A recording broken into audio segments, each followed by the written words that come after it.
Hello everyone, I think we are live. I hope we are live. Let me turn on the chat. Okay, so I think we will have Ty on tonight. We're just waiting for him to sort some things out at his end, and bear in mind he doesn't have a laptop at the moment, so it's not easy for him to get up and share screen and do all the things that I'm doing, so keep that in mind. He's just on his phone, so I have to find the things that we're going to be sharing, and that's turning into a difficult task. The fun thing that happened last stream was Scott fell asleep before Penny Phelps came into the room with Rory's testimony, or Rory's interview rather. So I want to cover that, and let me just have a look how much is left. I think it's this one. Nope. This one. Oh, shit, where is it gone? This one. It looks like 33, so 32. Looks like we've got 10 minutes left of that interview. So we might skip through that while we're waiting for Ty and get that out the way first. Share that screen. It pretty much is going to pick up exactly where we left off in Rory's interview, but he's very difficult to understand. Let's get myself over here, maybe down here. That's probably better, so it's bigger. And hello, Motion to Scream. Thanks for joining us. Let me have a look. All right. Let's hit the play button on this and just watch the end of Rory's interview, because Phelps does come into it and Scotty did want to see it now. Oh yeah, I haven't sent Scotty a link. Wait. I don't know if he will join us. I haven't given him any heads up. New stream. If you're up for it. There you go. Scotty's got a link. Don't know what time it is there. Don't know what his sleep pattern is at the moment, but that is sent. So let's go with hitting the play button. Is this the guy who represented himself? Yes, Tourette's. This is the guy. And all that seems to be a complete waste of time because they dropped the charges, or they dropped the murder charge at least.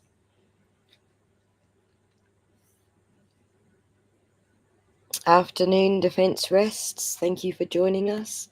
Thank you, Terry, for joining us. And Tourette's, thank you for joining us. So we'll let this play through for the last 10 minutes, and then I will chat with you in the chat if you like while this is playing out. They don't know why. Right. You know what I'm saying? I put my know I didn't do, but I ain't gonna make. Oh yeah, how about Don't make them don't allow nobody else. I wouldn't nobody want to do that to me. You know what I'm saying? I ain't gonna do it. So I don't really look for shit. I don't even know, bro. I don't know. Alright, and I was wrong. Yeah. It was actually a storage area inside the house. It wasn't even outside. It was inside. Nah. No.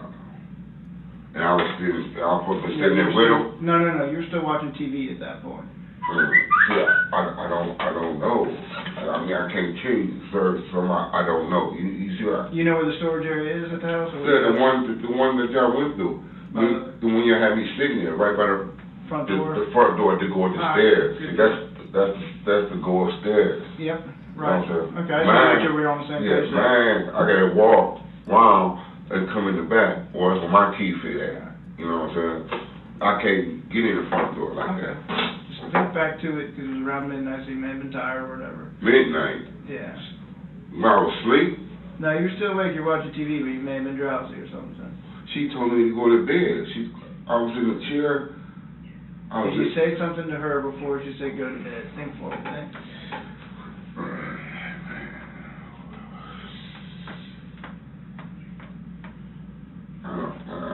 Honestly, bro, I mean, I ain't gonna lie to you, I can't remember, you know what I'm saying? I know the age and what, you know what I'm saying, but I can't remember. I know I would have myself in the house, watching TV, everything like I told you. I know this, she said, I made up your bed, lay down. I was sitting in the chair, calling myself watching TV. What were you watching? Probably something she liked, that she wanted control. After she was still awake at that point too? Yeah, she was awake. Yeah. She wanted me to go to sleep, get in the bed. And I got in the bed, and I went to sleep. Okay. You know what I'm saying? So I did stuff. Right there, I'm tired as hell. I was in the bed, I said, let me go get my last cigarette smoke. So I can't smoke in the house. Right. So I went outside, lit the cigarette. That's it. That thing I know. And then came back in and went, crawled into bed or whatever? Huh? So you went outside, she told you to go to bed, and that's when you went outside to smoke one last one? I'm talking about tonight. Oh, I'm sorry. Tonight, yeah, tonight, when y'all saw me at, Right. that's what I do at night. Now, you know I'm talking about Friday night though, right? Okay. That's something I did. I don't think I smoked back then. I was so tired, but I was exhausted, bro, working, you know what I'm saying? Right. The whole thing with Rory, though, the whole thing with Ty was Friday night, not tonight. I may have confused you there. No, it was Friday night that she says that he was. I guess, because I didn't see him naked, you know what I mean? So I don't know what she told you. I'm here. Right. So you can't remember.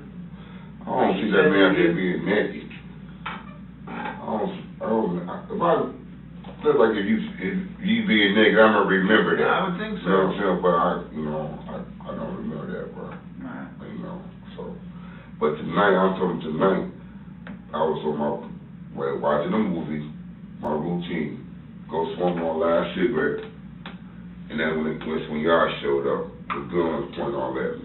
I'm like, what the hell was going on? It's all like, okay, what? And that was it. You see, she was in her night stuff. We was on our way to bed. Yeah. And that's what we do. You know what I'm saying? We don't hang out nowhere like that. But I'm gonna tell you, she don't like none of my friends too, bro. So I'm not gonna tell you nobody, because if somebody did something wrong, I'm a firm believer they should be friends. But me, right now I see, I don't see why you just couldn't even come to my house and just question me. But just, now I got like, damn, look at my name. They might think I'm one of the, which I don't care, because, you know what I'm saying, but look at this guy, they don't look at it like that. And I don't want to lie to you and mislead you in any way, okay? So I want to be clear about something, because I'm worried now that I wasn't. We have a lot of things that put you at the treehouse, okay? I want to be clear about that. I don't want to mislead you in any kind of way. You see. That's why you're here, not at the house talking about this. Okay. All right. Okay. Well, I don't see what you got that put me in your treehouse. Okay. I don't know what I'm saying. I mean, I would love to see what what you got on me to put me at a treehouse. Right. You know what I'm saying? When people tell you that I'm at home, that I'm at the house. You know what I'm saying? Well, here's the thing, and I'm not trying to get on you or anything, of course, but we don't have people putting you at the house. That's my neighbors. All the people outside barbecuing and stuff like that. Well, alright, maybe one clear. I can put you there earlier in the evening, and I can put you there later at night. But during the time of the incident, is when I can't put you there. Oh, well, see, I mean, what time did the incident happen? What time? I mean, when are they supposed to, what time did he go? I mean, I don't know. I mean, what time? What did you say? I'm going to bring a chair, because I want to talk. Absolutely. This is my captain, by the way. No. How you doing, Captain? No. Detroit, I'm doing pretty good. Here you go with that Detroit. Yeah, you call me Rory. Rory, I call you Rory. Yeah, thanks.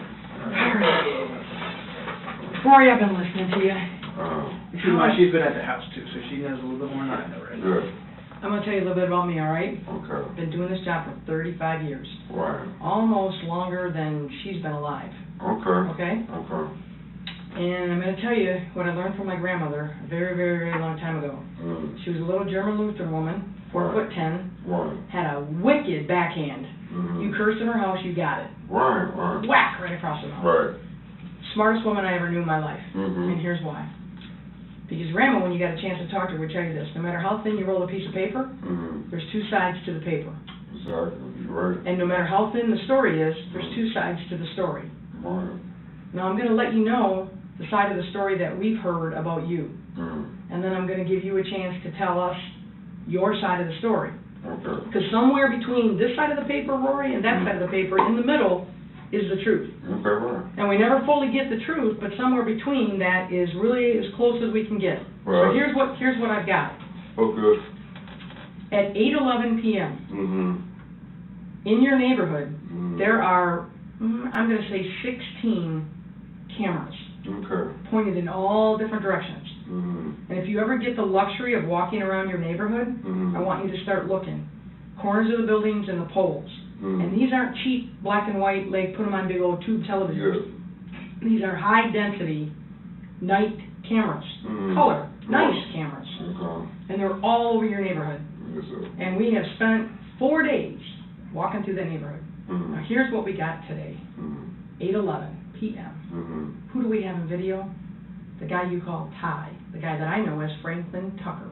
Okay. He is walking from the warehouse where you all...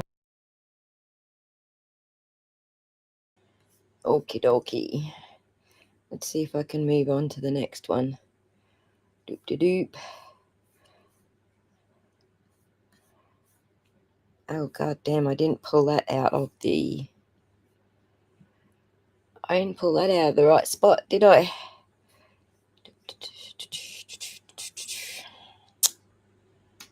Let me just do a quick search just to find them.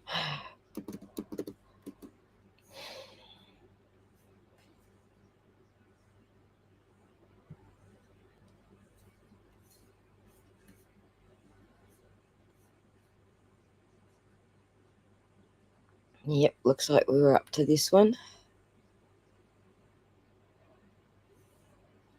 Is dead. Okay? At 8:19 p.m., what do we have on the same high-density camera? You and Ty walking down 2nd Street, coming from Laurel Avenue. Now, listen, let me tell you what I have, okay? Okay.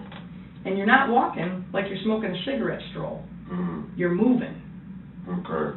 And you're moving in the clothes, wearing the clothes that April told us you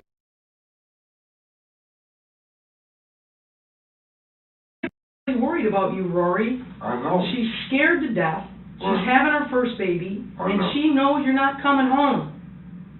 She knows that. Now, what she told me is she thinks you are a good man. And you've been a good husband to her, and you'll be a good father to the baby. My only problem with you, Rory, is you're trying to make that baby go to Michigan State University. Now, as a person from Michigan, come on, Rory, there's only one college in Michigan. It's U of M. Yeah, and Ann Arbor. But like I said. Now, Rory, here's what's happening. This is what I have, okay? Yeah. I think what happened Friday is there was some kind of scheme, a plan, thought through. Here's what I know. You guys have been struggling with money. You've been working your ass off, picking up landscaping jobs, doing whatever you can. She thinks you're going to work with Ty. I've been big pines, what I've been doing. I ain't been doing no landscaping. Yeah. Well, she thinks that some of those jobs that you've been picking up have been with Ty. I think she hopes that when you leave with Ty, that you're going to work, because you know she doesn't like Ty at all. At all. She hates him. She hates him. I know. And she said that she's been trying to convince you that he is a bad guy for you, and that your words to her, and I quote, "He's never crossed me. And as long as he's never crossed me, and he's done right by me, I'm going to do right by him." That's all I would tell him. You know all right. what I'm saying? I mean, I give a person a shirt on my back. You know, if they're going down across me, but like I said, this incident, I had nothing to do with that, pal. Yep, and Roy, you know what I know what happened? This is what I know happened. What? Ty, for the first time in your friendship, crossed you. Because he lost his temper, he did something that wasn't part of a plan, and a really bad mistake happened. And somebody died as part of a really bad mistake. Because here's what I know. You're hurting for money.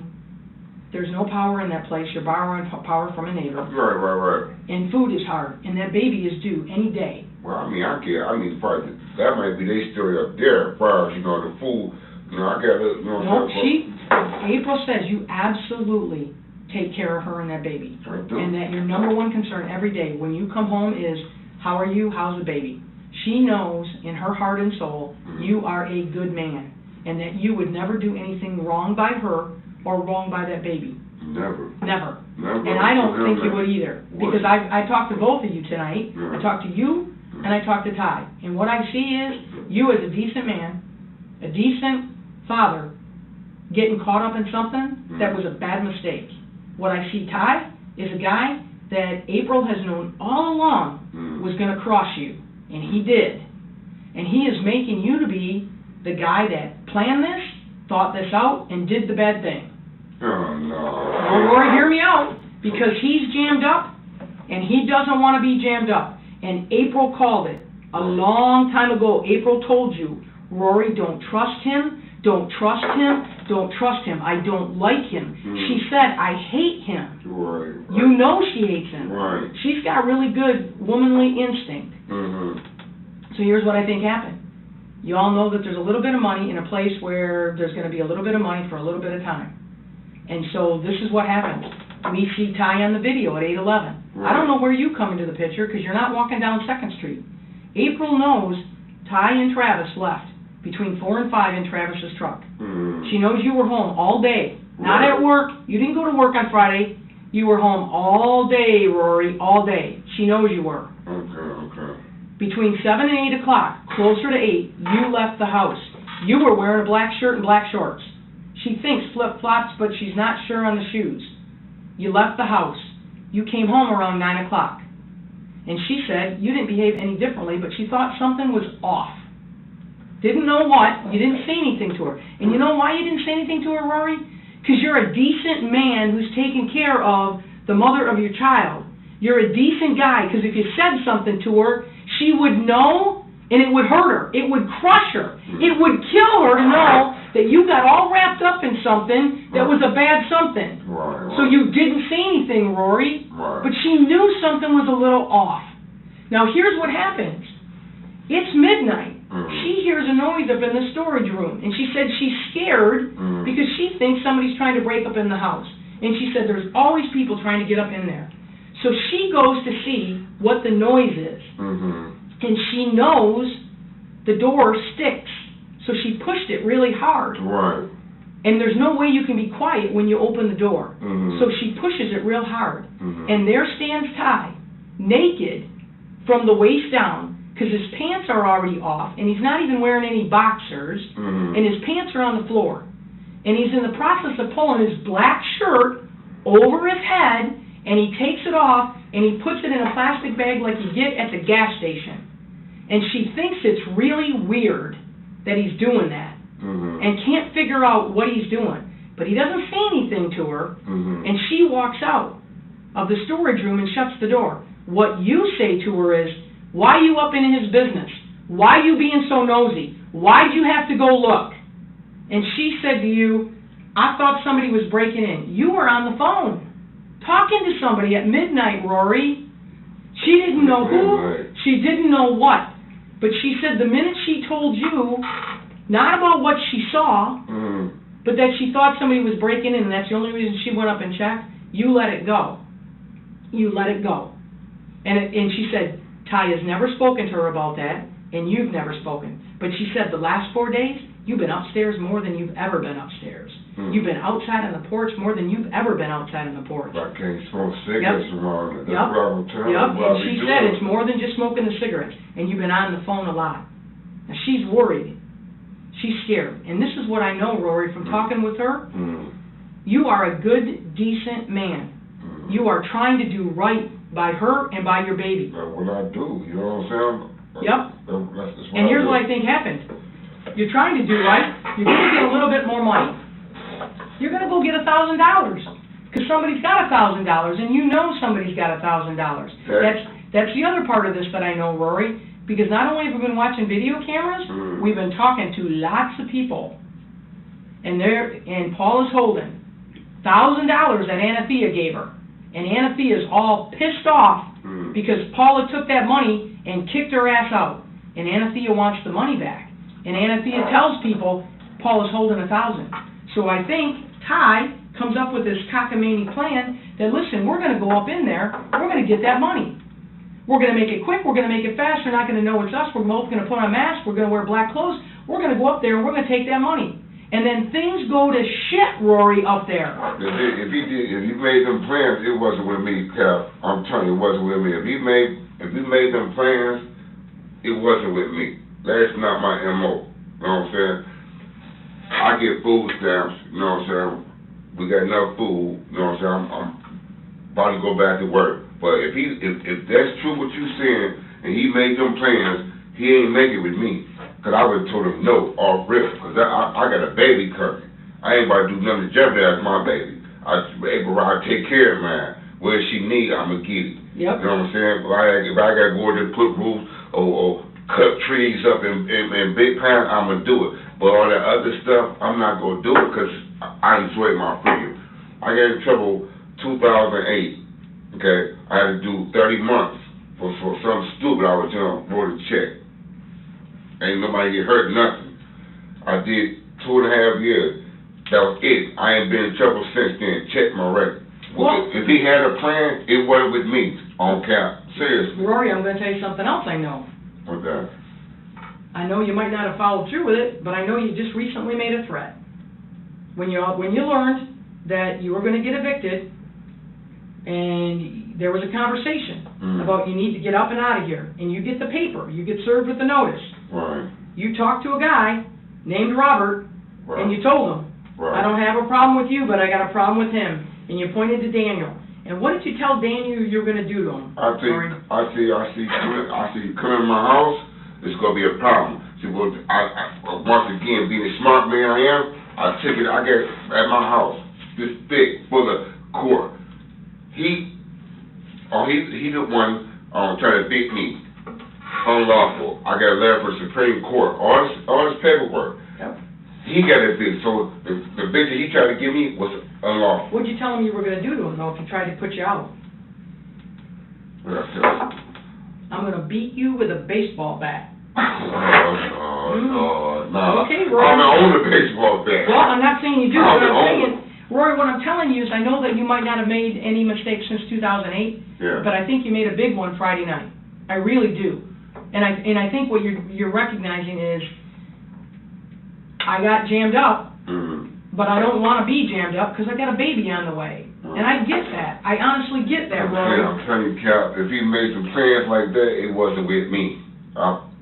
It wasn't with me, Cap. Rory, how do you explain 4 minutes after a 911 call where the person said the guy has been stabbed, he's face down, he's in a pool of blood, he's unresponsive. Right. How do you explain you and Ty walking away from that area, down 2nd Street, dressed in the exact clothing that April told us you were both wearing that day, together down 2nd Street, 4 minutes after the guy got murdered? How, Rory? Explain it. Let me tell you something, Cap, because I wasn't with Ty, I was with Travis. Travis, get a black truck, Dodge Ram. I wasn't with Tyrone. You know what I'm saying? Look at the camera and the picture's good. I wasn't. Ruh-roh. I wasn't with Tyrone, I was with Travis. this is where that was pulled from. I played it like, I think, part 2, I think I played it. I can't remember when I played it. But yeah, that's where it comes from, him talking with Phelps. He wasn't with Tyrone.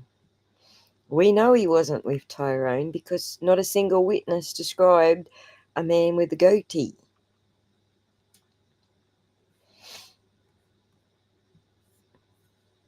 Not with him, I was with Travis.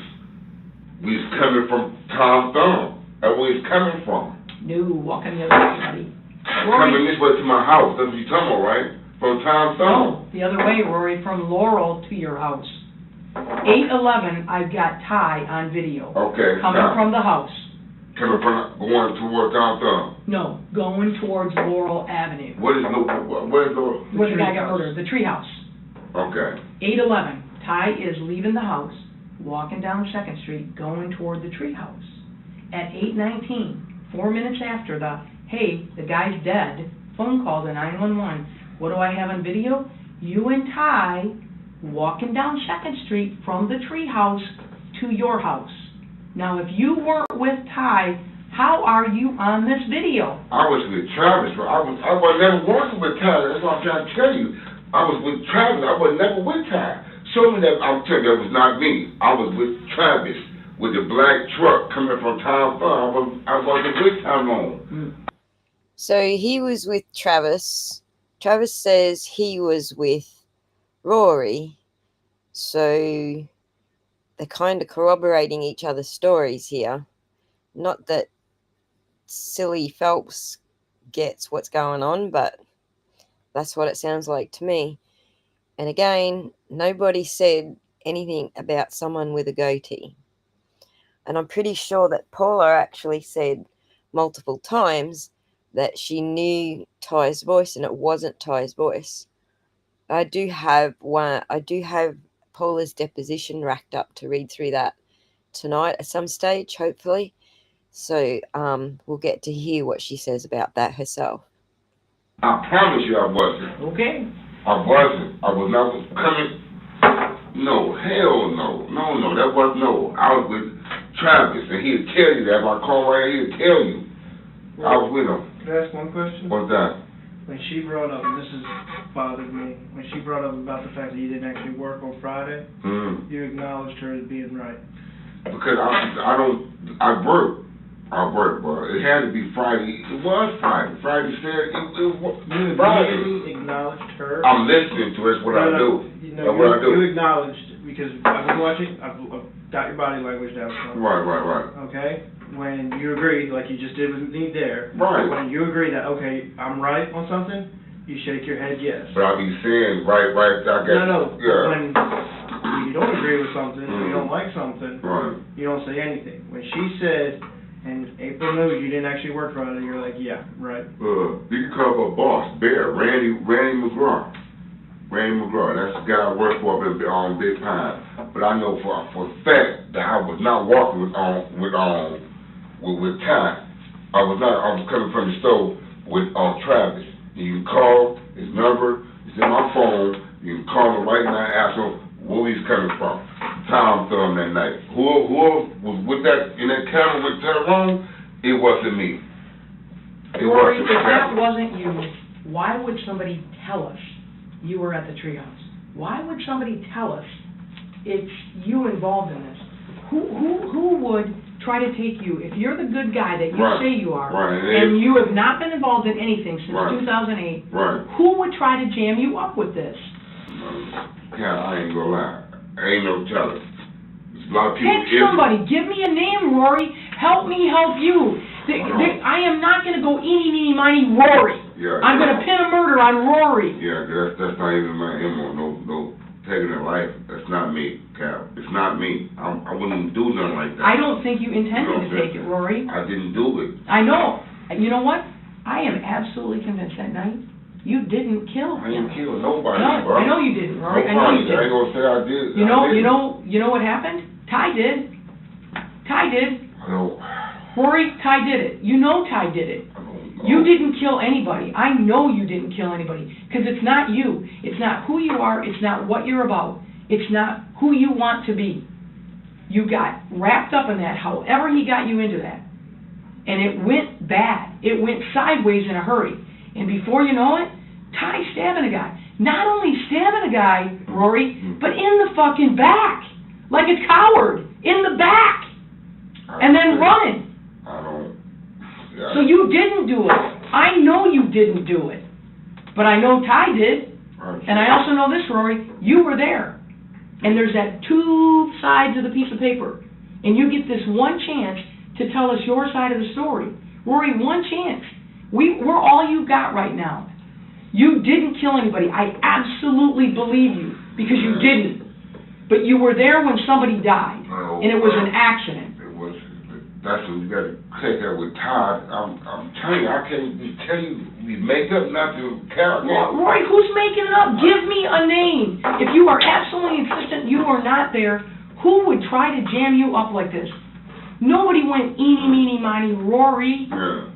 No, what happened is, hey, easy money, let's go do this. There was never any plan, no talk whatsoever about hurting anybody. Nobody was going to hurt anybody. In fact, I know that you never intended to even cut anybody. I know you didn't. I absolutely know you didn't. Your job was to be big and be scary. And make somebody give you a purse. Make somebody give you money. And then Ty lost his mind, and bad things happened. You know why bad things happened? Because nobody expected Matt to come upstairs and help.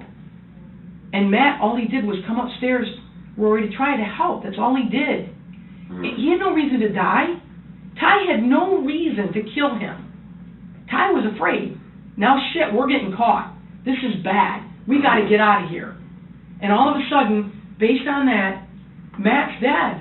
But did anybody mean to kill him? No, it's not like you all sat there with masks and knives and said, you know what, let's go kill him. He's got to die tonight. We are going to slice his throat. We're going to cut him up into pieces.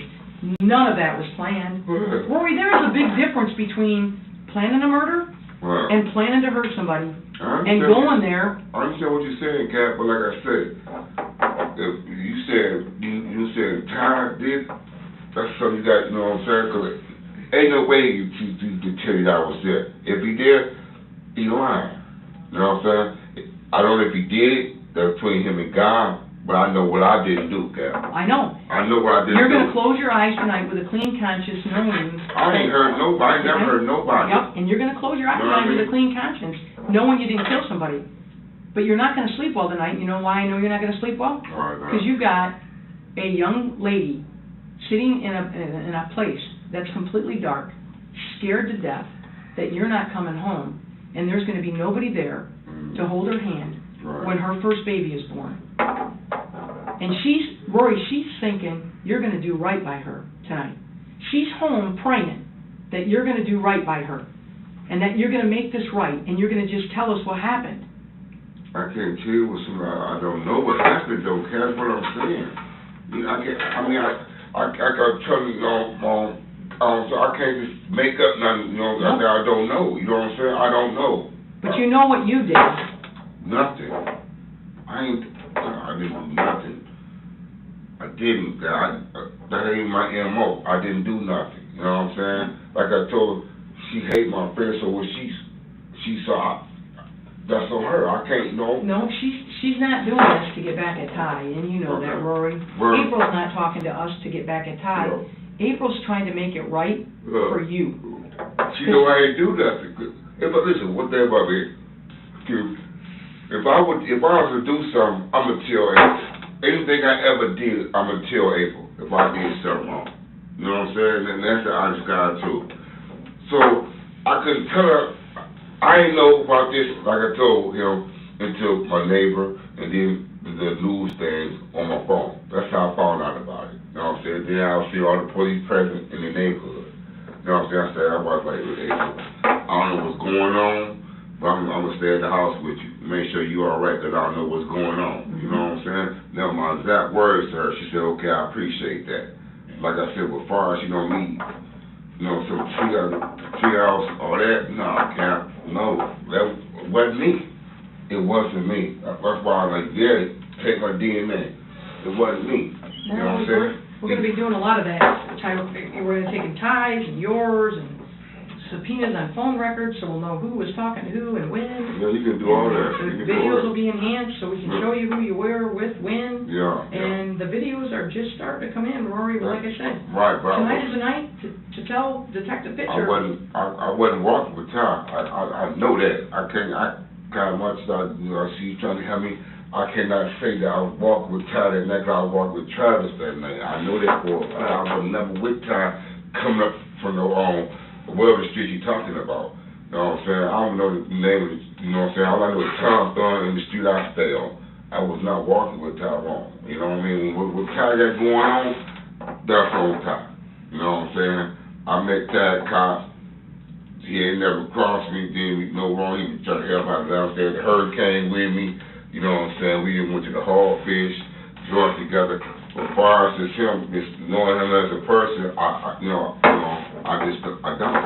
what I mean? I don't know what he capable of. But I know one thing, what Rory Hank Wilson capable of, and that's doing good. I'm not about to hurt nobody, bro. You know what I'm saying? I don't care for how much. You know what I'm saying? Cause I got there and get mine myself. I'll work like I be doing with these hands, like these calluses on my hands. You know what I'm saying? I ain't gonna take nothing from nobody, bro. You know what I'm saying? Damn, that don't hurt somebody for something. No, if I can get out there myself. You know what I mean? That's why I've been selling drugs.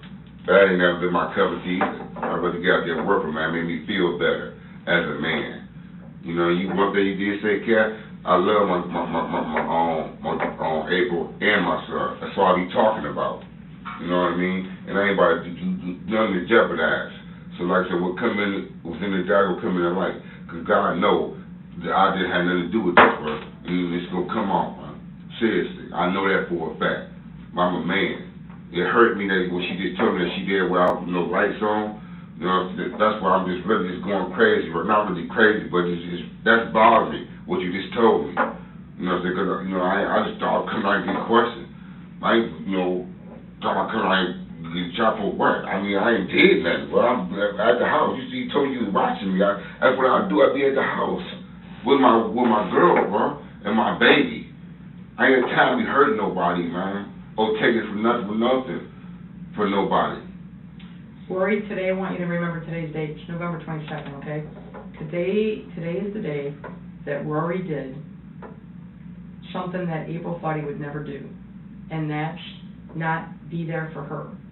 Yeah. And today is the day that Ty did what April knew Ty was always going to do. Yeah. And he crossed you.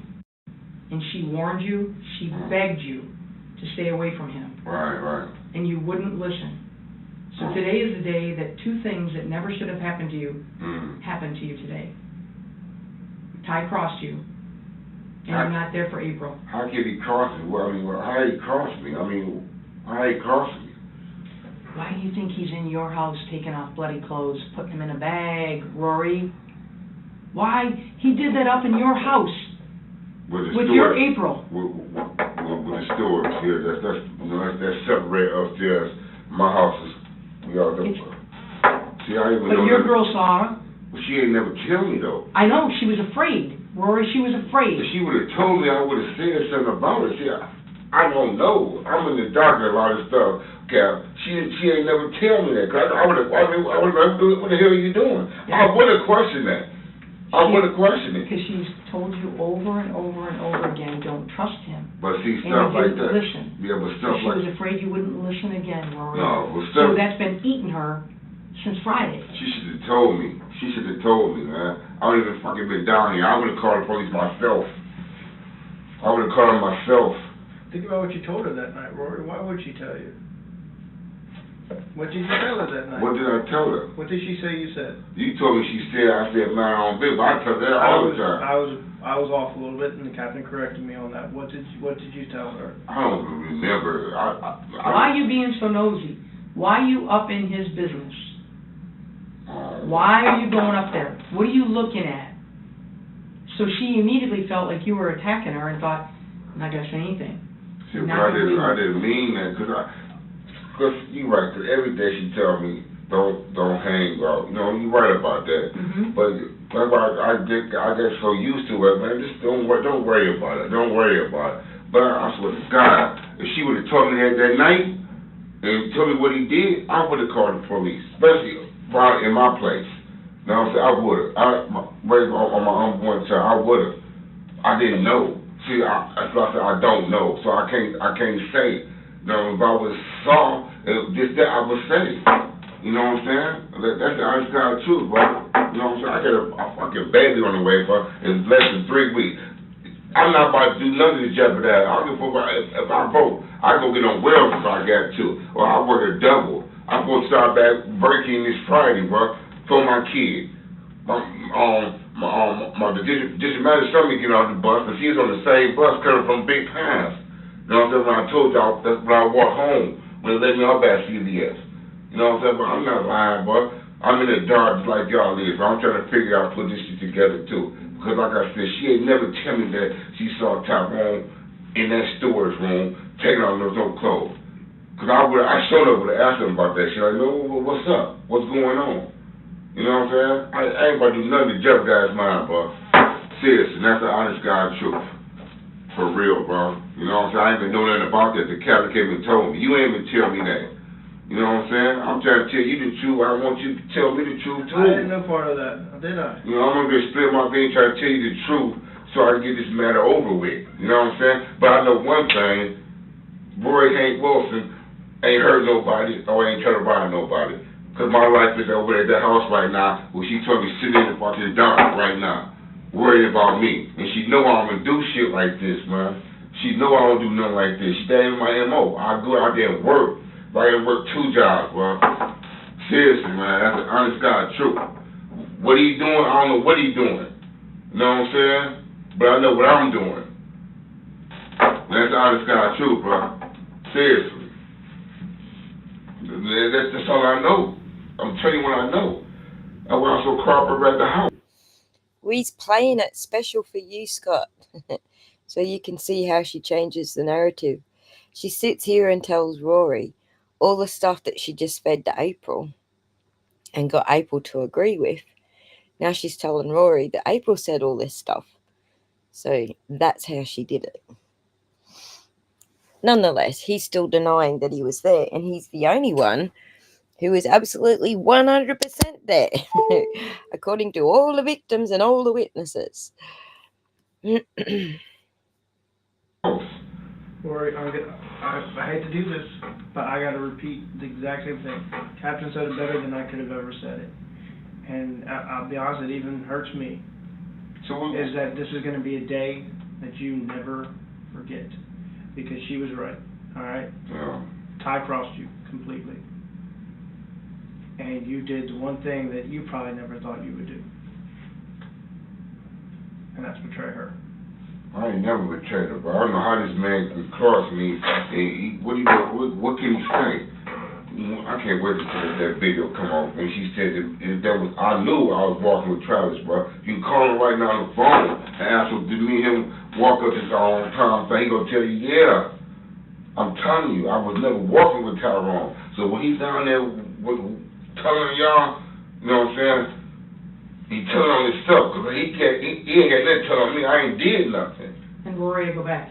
Give me the name of the person who would try to jam you up with this. Who hates Rory Hank Wilson so badly that he would say that he did something that you wouldn't do? Oh, there's a few of them. You got Will, you got Crystal. I'm talking about all the people who was upstairs where I told them to get out, because this ain't no hangout. It goes back to that.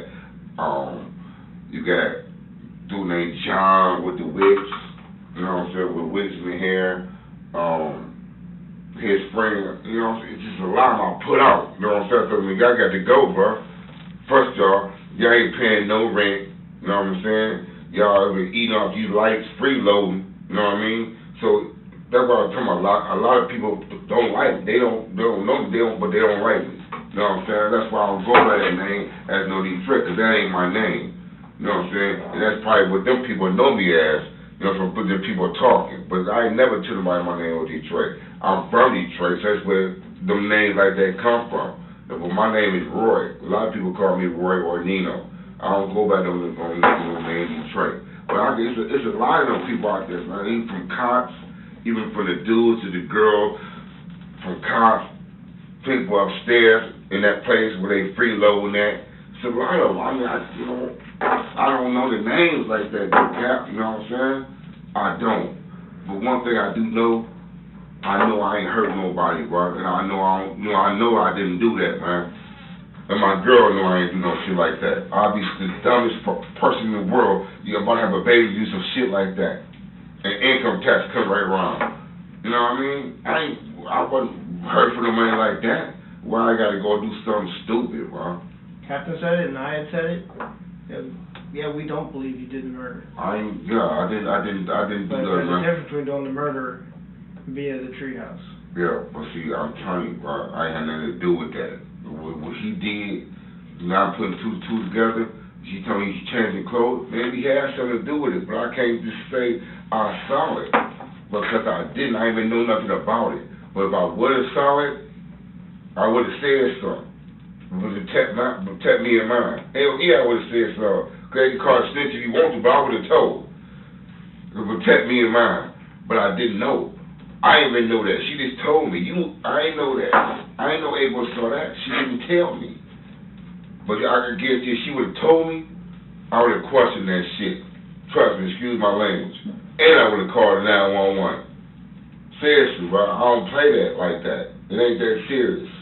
Rory, I'm going to leave the room. I'm going to leave you with a thought. Next time you talk to April, the next time you have a conversation with the mother of your son, right, I want you to think long and hard what you're going to have to say in the way of making this right and apologizing to her.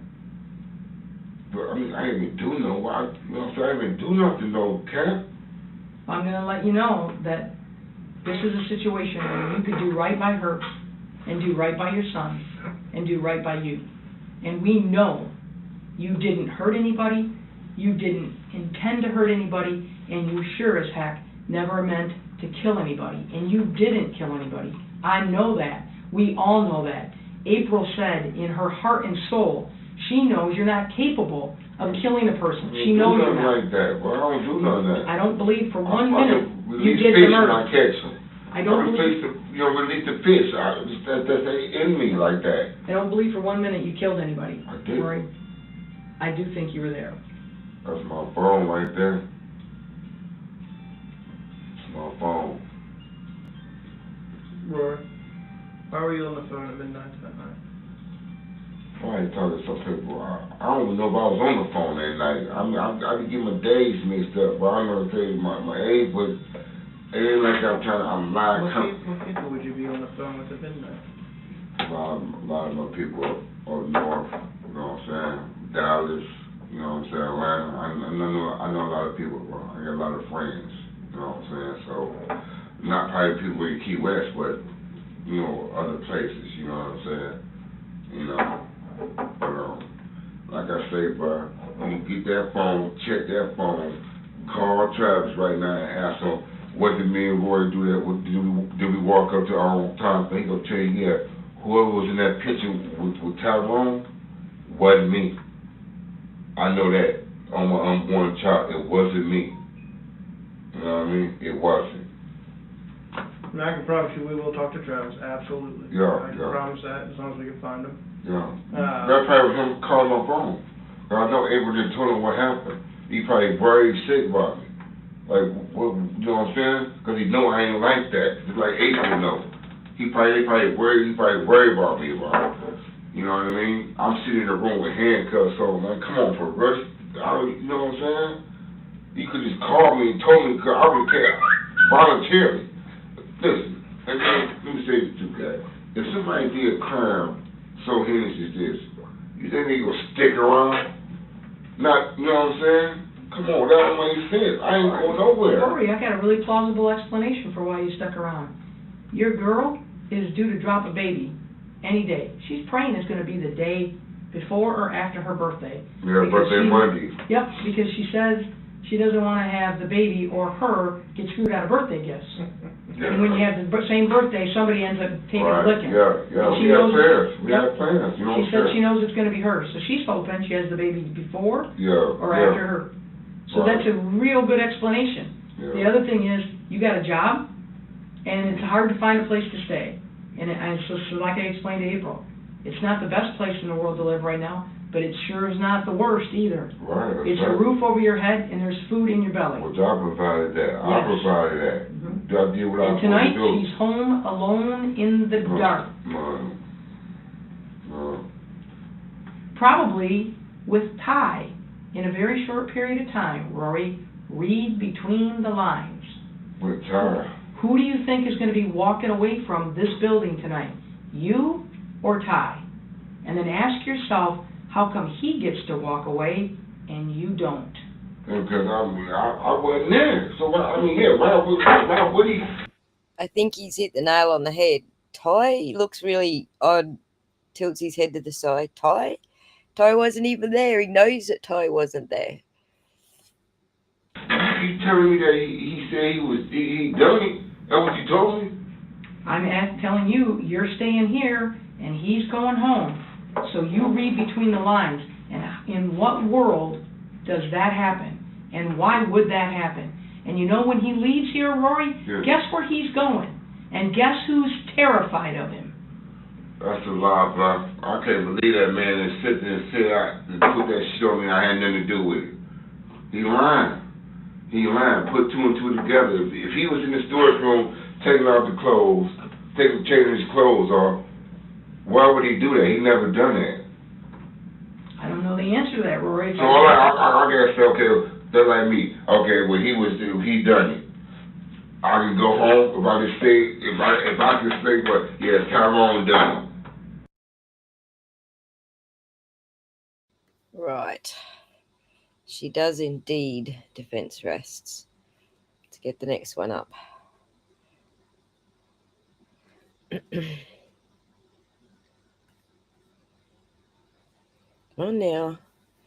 Off you go. You never intended to hurt anybody, and you sure as hell never went there to kill anybody. But it happened, and it was not you. You know it wasn't you. I know it wasn't you. April knows it wasn't you. But your side of the story is not an empty piece of paper, Rory. It's not. And you're giving me nothing. All the victims, all the witnesses say it was him. Nothing in here if there weren't a whole lot of facts on the other side of that story. And there's a whole lot of other facts that point directly to you. So somebody walks tonight and somebody doesn't. And you know who doesn't. And it's not Ty. It's you. Why? I got a side to the story, Rory. I got his side of the story. There's lots of details. And I got a lot of facts that corroborate his details. And you're giving me nothing. You're not doing right by April. You're not doing right by your son. You're struggling with the truth. You know you want to tell the truth, and you're worried about the truth and what it's going to do. It's going to set you free, my friend. It's going to allow you to sit tonight with a clean conscience and know that you did right by April and by your son, that you did the right thing. You're going to own up to a mistake. We know it was a mistake. You're a good man. You are a decent man. You never, ever went there to hurt anybody, and you didn't go there to kill anybody. It happened, and Ty did it. Ty did it. Not you, Rory. He did it. And he's walking out of here. So I am giving you a chance to tell your side of the story, Rory.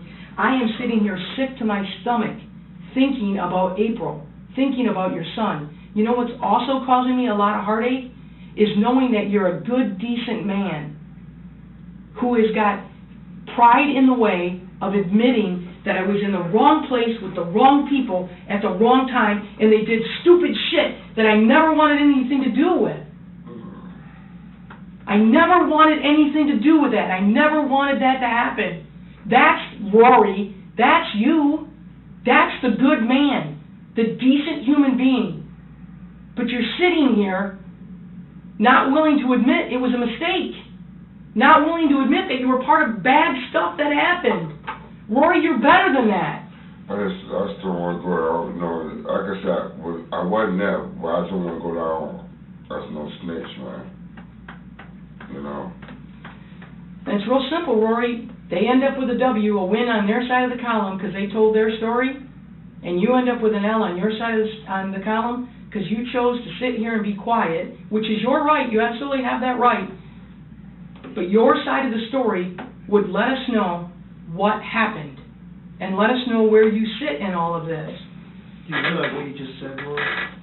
You said you're choosing not to have the reputation as a snitch over April. Come on, that's crazy. You know that's crazy. I mean, over April and your son. That's crazy. You're a better man. you. You're a better man than that, Rory. You know you are. How can you turn your back on that 27-year-old woman who loves you with her heart and soul, who's scared to death with her first baby, but proud to be carrying your baby, your son? How can you turn your back on her? How can you let her sit in that house in the dark, worrying about you, wondering about you, when all it takes is you telling us the truth? That's all it takes, Rory.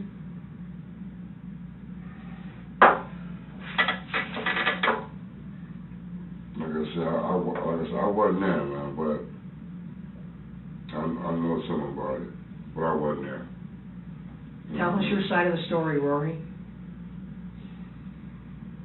I know it's not easy, buddy. I know you're struggling with it. It's a simple choice. Detective Pitcher said, snitch, family. No-brainer, buddy. You know it. Yeah, I mean, I was there when the plan went down. You know, I heard about the plan, was to go down. The guys, like 4 of them, it was 4. But whoever did it, I don't know, because I wasn't there. You know what I mean? But they was planning to go around where it was at, you know what I'm saying? Was they part of a drug dealer, some shit like that. And they go make a lick. That's what I know. I ain't shy too. You know what I'm saying? I didn't do nothing. I ain't kill nobody now, but I heard the truth. And Rory, you made me sit here till like 1 o'clock in the morning when you've been a decent man the whole time sitting here with me. And you've been struggling with just telling the truth. Smashed up, you know, I'm worried about my kids. I know. Don't nobody come and look at, you know what I'm saying? Tell me the details of your story, Rory. Who are the 4 guys? It was Ty, you know, I don't feel his friend. I don't know Okay. him. No, no. Just give me names, buddy. Just man. My name one was Tony, Steve, and Tom. That's what we got at the table. Then after that, I left. I went downstairs. You know what I'm saying? Whose table were you at? Upstairs. With Ty. So Ty, Tony, Steve, and who? You know. Take your time. I don't know the dudes. I mean, I don't know them. I have to see their face. I don't know them. You know what I mean? Tony, white or black? He's black. How old? That I don't know. I don't know. Okay. Older than this looking guy? Yeah, probably so. Kind of tall, slim guy. Slim guy? Yeah. How's he wear his hair? Like low. Low? Yeah. Got any facial hair? Yeah. Look like a little beard, scuffy beard. I see him in the neighborhood all the time. He's dark skinned, light skinned? Darker than me. Darker? Yeah, I see him all the time. Okay. Talk to me about Steve. What does he look like? Regular guy, you know what I'm saying? White guy, black guy, Hispanic, white guy? White guy. How old? Probably about 38. Color's his hair? Something like his, but a little darker. Okay. Yeah, on the top. How's he wear it? Like, long? Yeah. Shoulder? Yeah, shoulder. All of them used to be at cops together. All at cops? Yeah. Does he have facial hair, Steve? Not that I can remember. No. You know what I mean? Not that I can remember. I just want to have it to my family, man. You know what I'm saying? I hear ya. You know, then, you know, I didn't do it. I know you didn't. I didn't Rory. That ain't me. But, you know what I'm saying? I still want to have to come back to my house with this, because I'm the only one know, you know what I'm saying, where they playing this shit around. So I'm the only one who know, who else, you know what I'm saying? When did they plan it? Shit went down on Friday. When did you hear him talking about the plan? This shit, it's been in the work for a couple of days. Before it happened? Yeah. How many different times did you hear this conversation going on about the plan? At least a couple of times. What was the plan? What was the whole idea behind it? How was it supposed to work? Just go in and duct tape everybody and take everything. You know what I mean? That's what I heard. Was the plan to go to the tree house? Yeah, well, Paula. Yeah, that's her name, Paula. Paula's house? Yeah. Why Paula's house? Because she's a known drug dealer. Okay. Yeah. Gonna go get money, drugs, both? What? Yeah, both. Both? Yeah. What were they gonna do so they couldn't be seen, couldn't be known? What was the plan? Those kind of details, that's when I left. I didn't want to know Okay. too much. You know what I mean? What were they taking up there other than duct tape to make it happen? I guess I don't know. I mean, I didn't hear that part of the plan. You know, pistols. I don't know. They want some shotgun. I don't know. I don't know, God. I'm the God truth, bro. Now, I'm sorry, West York time, but that's right, man. I do got a baby at home, bro. You know what I'm saying? I just don't want to come back with my family, though. You know what I mean? So Rory, talk to me about what Ty told you after the shit happened and it went wrong. What'd he tell you? Only thing we talked about, and I told him I didn't want to hear it. Like, man, shit went sideways. Okay. That's it. He said, I ain't want to know. And then, that was it. I said, I don't want to know. That's on y'all, bro. You know what I'm saying? Bottom line, I ain't want to know. Shit went sideways. That's what it was. Okay. That's all I know, man. I'm the God truth, bro. You know, seriously. I had nothing to do with it. Nothing. No, I didn't, bro. I just, I didn't, bro. But I know about it. I'm talking about it. That's it. You know. Did you see the bag of clothes anywhere around the house that April saw Ty putting in the bags, the clothes? Did he talk to you about getting rid of the bags, doing something with the bags? Let me see.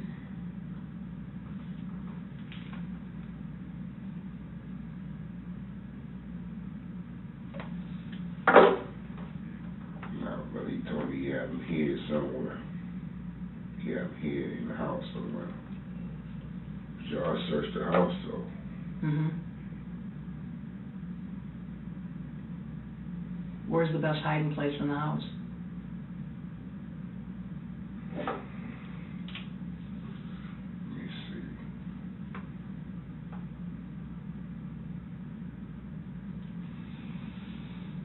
I'm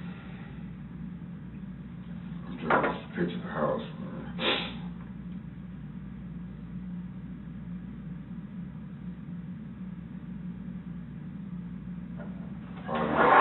Probably up in the ceiling. Okay. In his part of the house? Maybe it's part of anybody, Okay, everybody up. stay up there. Up, okay. Yeah, up that way. Yeah. Did he tell you that he put him up in the ceiling? No, he ain't. He said he just hid him out. He hid it. He said he hid it in the house. But I know he had other stuff there too.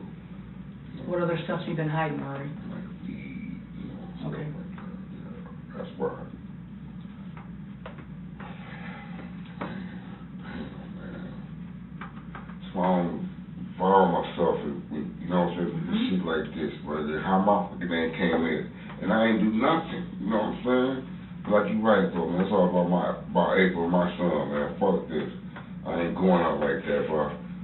I ain't. So is that the real reason you didn't want April out there that night? Because you didn't want her to get involved or have anything bad with him being naked in the clothes? I ain't know nothing about that. like I said, she would have told me, I would have, like, man, the fuck you know, especially you butt naked, my girl, you know, right there, I would have snapped. Cause I don't play when it comes to her, you know what I'm saying? They can't even say shit to her. You know, so I'm gonna go off for it. You know, that's how much I'm in love with my kid. You know what I mean? I'm protected. You know what I'm saying? So I try to keep her away from stuff. You know what I'm saying? For her own good. You know what I'm saying? Absolutely. You know, that's my job. That's why I told her people in Miami, I'm gonna take care of your daughter. You don't have to worry about it. I kept my part. But this shit right here, I had nothing to do with it, bro. I'm telling you, I didn't, man. I work too much to even have time, you know what I'm saying? You know, I ain't had nothing to do with this, bro. Rory, did anybody other than Ty talk to you about what happened? You seen Tony or Steve? It was his homeboy. Okay. Yeah. They been around the house since then? No, ain't nobody been around. Because that police presence. That's why I've been sticking around too. Check her, you know what I'm saying? See what go down. You know what I mean? I see him in front of the house. I see everything. You know what I mean? But my job is to protect her. You know what I mean? I ain't turn a hand. You know, so you see, he was watching. I do my daily routine. Take out the garbage. You know what I'm saying? Clean around the house. Cause my neighbors said it was smelling. You know what I'm saying? The white garbage can back there still. You know what I'm saying? Full of garbage and stuff. That's what you saw me doing that day. You know, like that. I wasn't trying to hide nothing, bro. All my neighbors know me. You know I'm a good dude. You can go ask any of them neighbors, ask them about me, I guarantee you they're gonna tell you that's a good dude. You know what I mean? I agree. You know, but I'm this is my family. I worry about my family, bro. You know what I mean? Well, I'm gonna ask you one last question before I leave this room. Do I now know everything you know about what happened Friday? Yeah, you do. You do. I swear. You do. I want to let you know that I'm proud of you for being a good man. I had to do it, man. Y'all talking about able on my family, man. That's my life. Yep. I can't let it down like that, my son like that. I can't, you know. I can't, man. I can't. Nope. And you're the man that she told me you would be. She did right by you tonight too, Rory. This ain't me, man. This ain't me, man. She told me, man, I should have listened to it. I should have listened to it a long time ago. Never too late.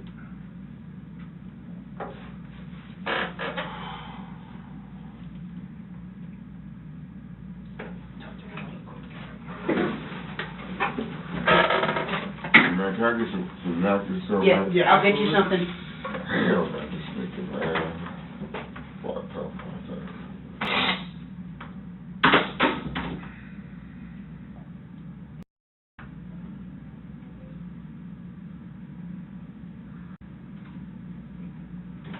Hey, Roy, check this out, man. We're gonna take you so you can smoke a cigarette. But you gotta, leave those in front. We'll walk downstairs together, smoke a cigarette, you cool? Alright? Sis? Is it yours? No. Yeah, it's how. Is this fine? That's cool. Yeah, I'm good, bro. I ain't did nothing, man. I ain't trying to run nowhere, bro. No, I know, but Yeah. that way you can smoke a cigarette. Yeah.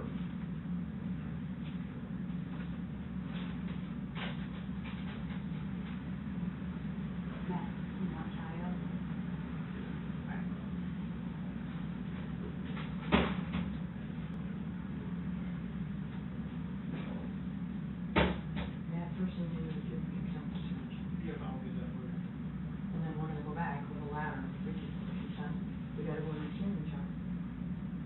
We gotta be over there.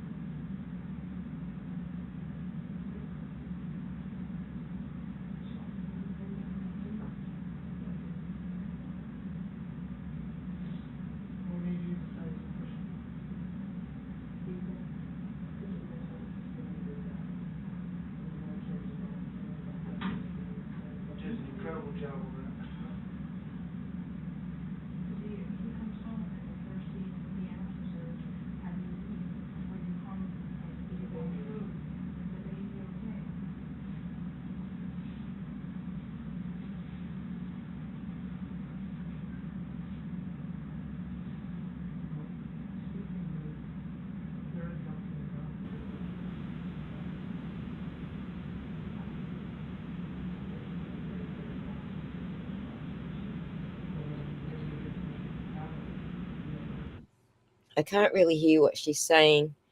I've doubled the volume and still can't hear, but someone in the other room is congratulating her on a job well done. Obviously, she likes her accolades. He may have given himself away with contradictory. This guy's delivery, there was nothing convincing about his delivery. He's denying being there.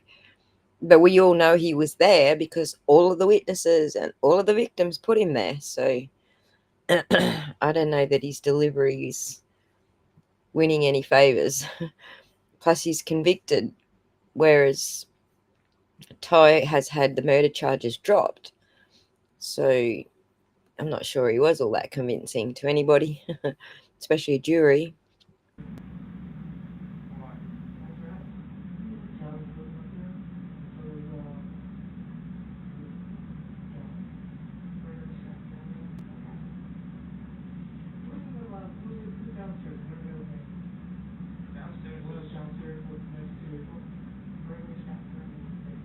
He's up there, and so is Travis. Travis came home. So they're both upstairs right now.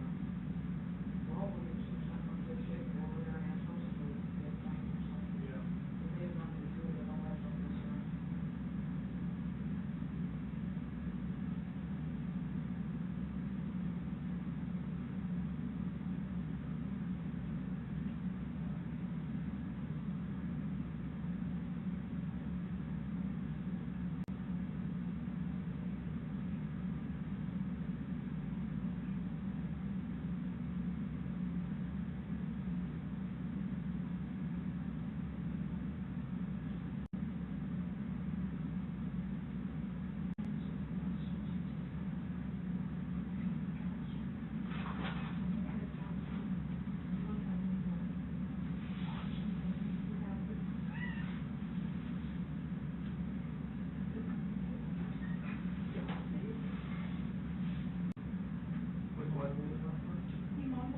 With what the captain got? Can't hear anything.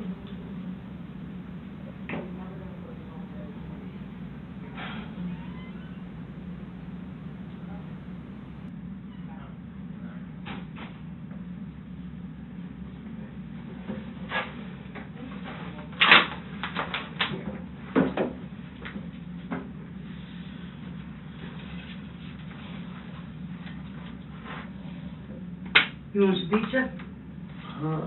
Pizza? Yes, please, if you wouldn't mind. You're not allergic to nothing, right? No.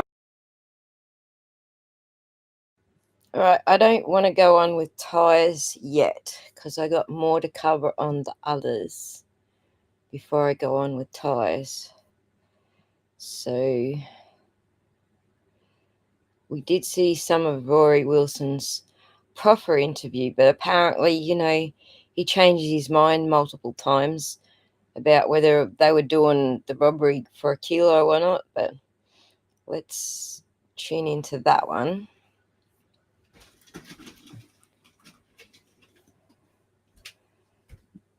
All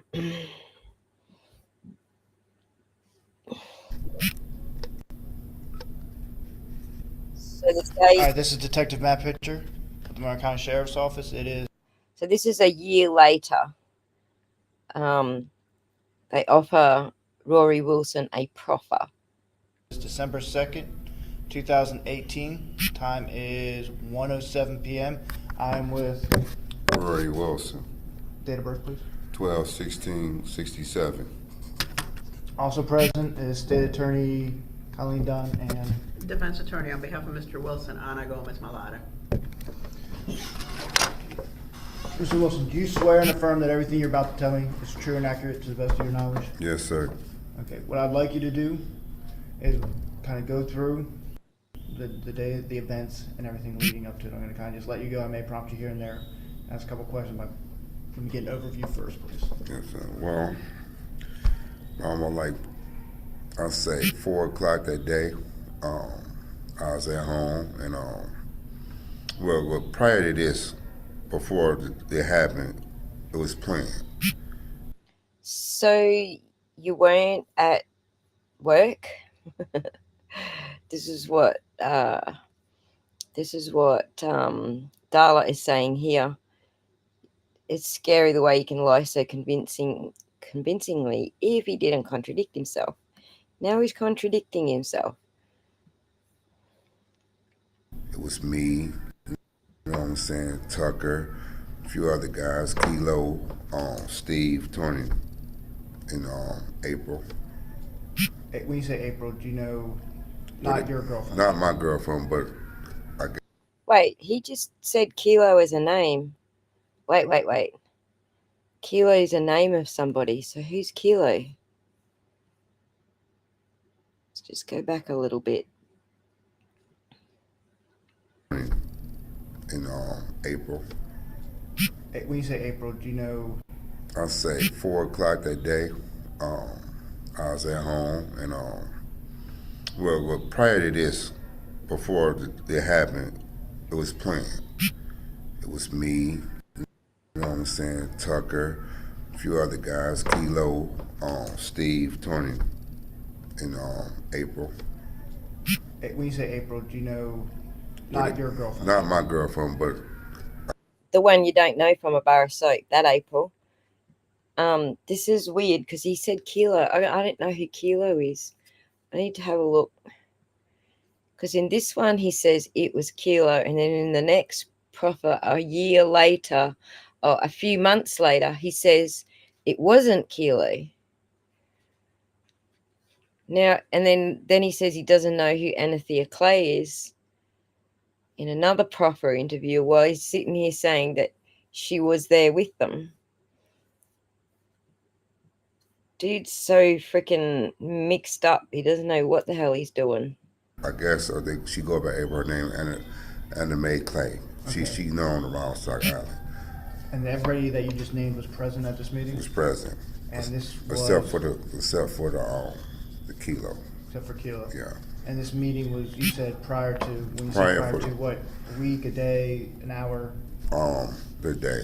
The same day as? The same day as. Okay, just like, so several hours before? Yeah, several hours. Okay, Several hours. okay. Okay.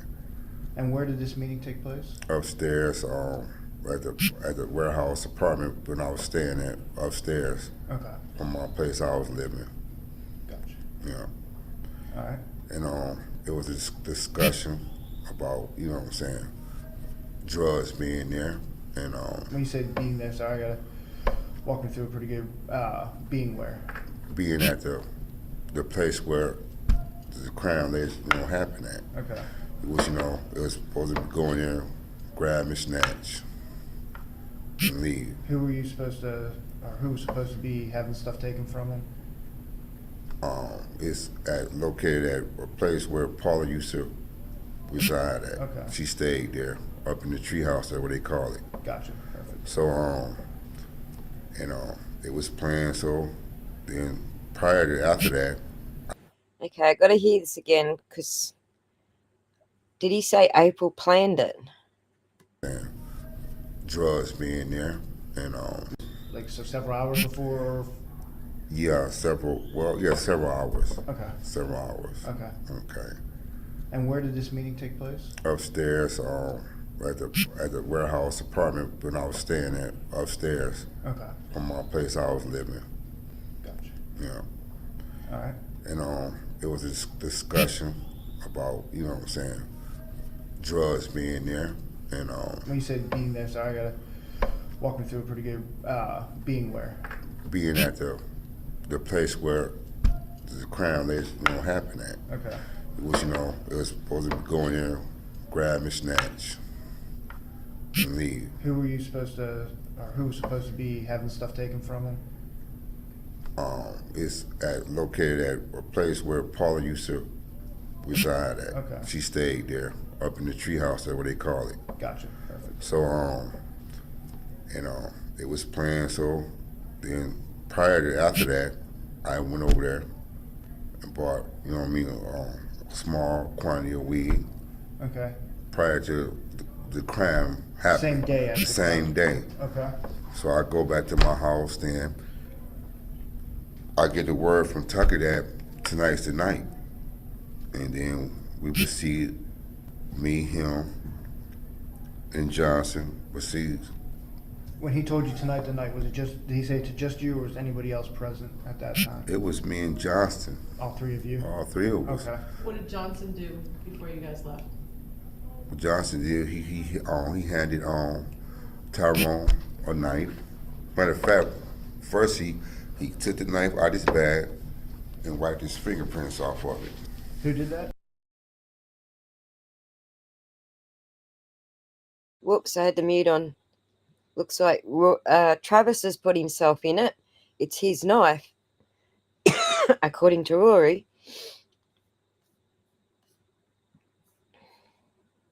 Travis. Oh, Travis, okay. And gave it to Tucker. Okay. Did you see what the knife looked like at all, or was it too dark? No, it was light in the room. It was something. It was like I think a red and black knife, and it was like a dive knife. You know what I'm saying? Okay. So and he handed it to Tucker. And we proceeded in the truck. So The knife that Rory denies ever knowing anything about, it's never seen before. That knife. Sorry, Travis. That knife. once in the truck, we went to the treehouse, parked in CVS, and scoped it out. Okay, I got you. Looked at, cause we across from CVS was the treehouse, so we watched. During that time was 2 police cars in the parking lot. So we drove off, around the block, a few times until the police left. When we went there, Johnson dropped us off at the corner. We walked up there, you know what I'm saying? Where we met Kilo, he came from the back. Where you parked the truck exactly? Right there, around about 5 feet from the corner.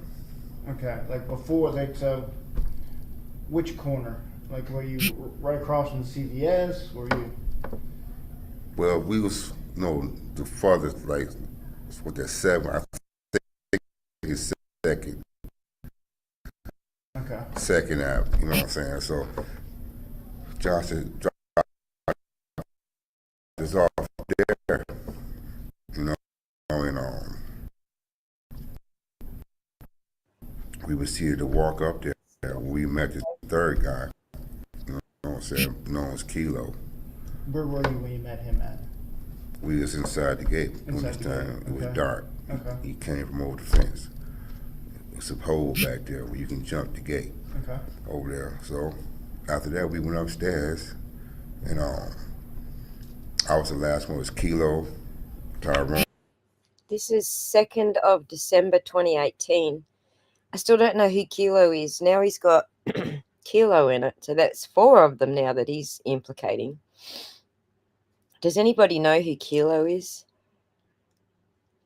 No, it went to trial and the jury was hung, and then the charges for murder were dropped against Ty.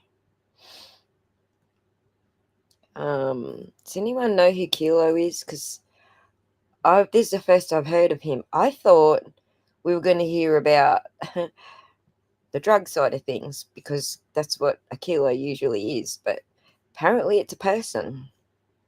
Then me. We went upstairs first thing. Now, when you say upstairs, I know the treehouse has 2 different levels. You have obviously ground, middle, and top. Right. Where'd you go? All the way up to the top. All the way up to the top. Okay. Where the victim Paula was, sleeping up there. Okay. And that's why they call it the treehouse, I guess. I'm not sure. So when we went up there, by the time I got up to the steps, Kilo had went to Paula. He had his hand around her neck. You know what I'm saying? No, he's saying it's a person. He says Kilo had his hands around her neck. He's actually saying it's a person. Barney Rubble, that's my chocolate consumption guide. Sorry about the kerfuffle last time you joined us, Barney, but we sorted it out in the end. You're back. Do you think TV will cover Ty's civil trial against? Probably not. And I think that on top of everything, I think that on top of everything, they are still all in for the state's case, even though the state has actually dropped the charges, they being the media, obviously. And then there's another guy up there. Okay. There's another guy up there. I don't know him. There's another guy up there. And Kilo was telling them to let me see. Kilo was telling him to he better not say shit, or what he said. While he had Paul around the neck. Okay. Tyrone was by the stairs. Okay. You know what I'm saying? That's when the old man. And where were you exactly? Kind of off? I was really behind. Okay. Behind this, observing, kind of looking out. I ain't gonna lie, looking out over the rail, making sure nobody, you know what I'm saying, else is coming. Tyrone at the corner, at the top of the steps. Old man come up there, The problem with his story is that all the witnesses only saw 2, and now he's got 3 there, where the third person called Kilo is doing what he's doing. And the fact that he can put everyone in their exact positions without hearing, what they had to say, well, that's a bit sus on its own. Putting the white guy at the top of the stairs just before Matt was killed. I'm saying Tyrone. The old man was fighting with Tyrone. Is this a different old man than the one you just described? This the one who got killed. Okay, but you said that Tyrone had said... It's a different, this a different one. Tyrone said something to a guy, said you better not sit. That was someone else. That was somebody else. Okay.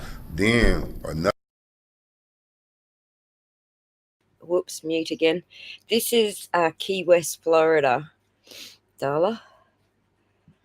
Another old man, I don't know his name, but another old man, they got to like a tussle. There where I saw Tyrone pull out his knife and start stabbing one man. First he hit him.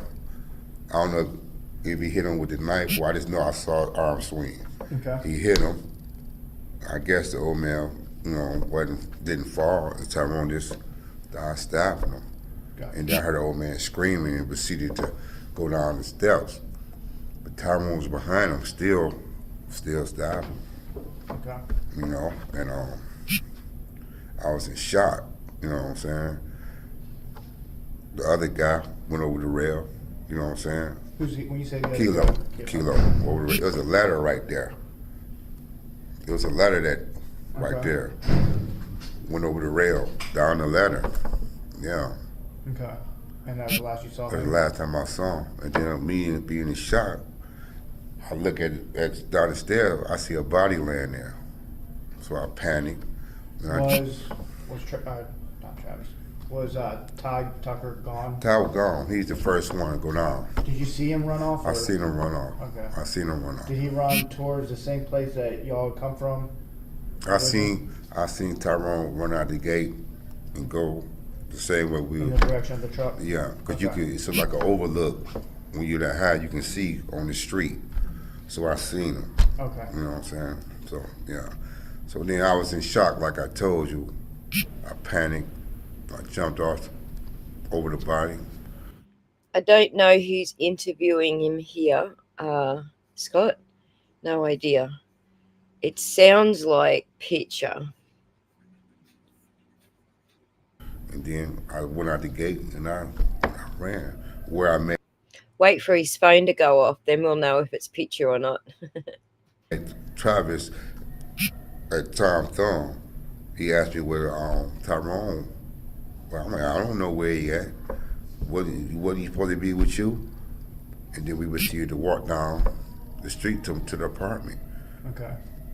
That's what happened. And then once you got back to the apartment? I went to my apartment. Yep.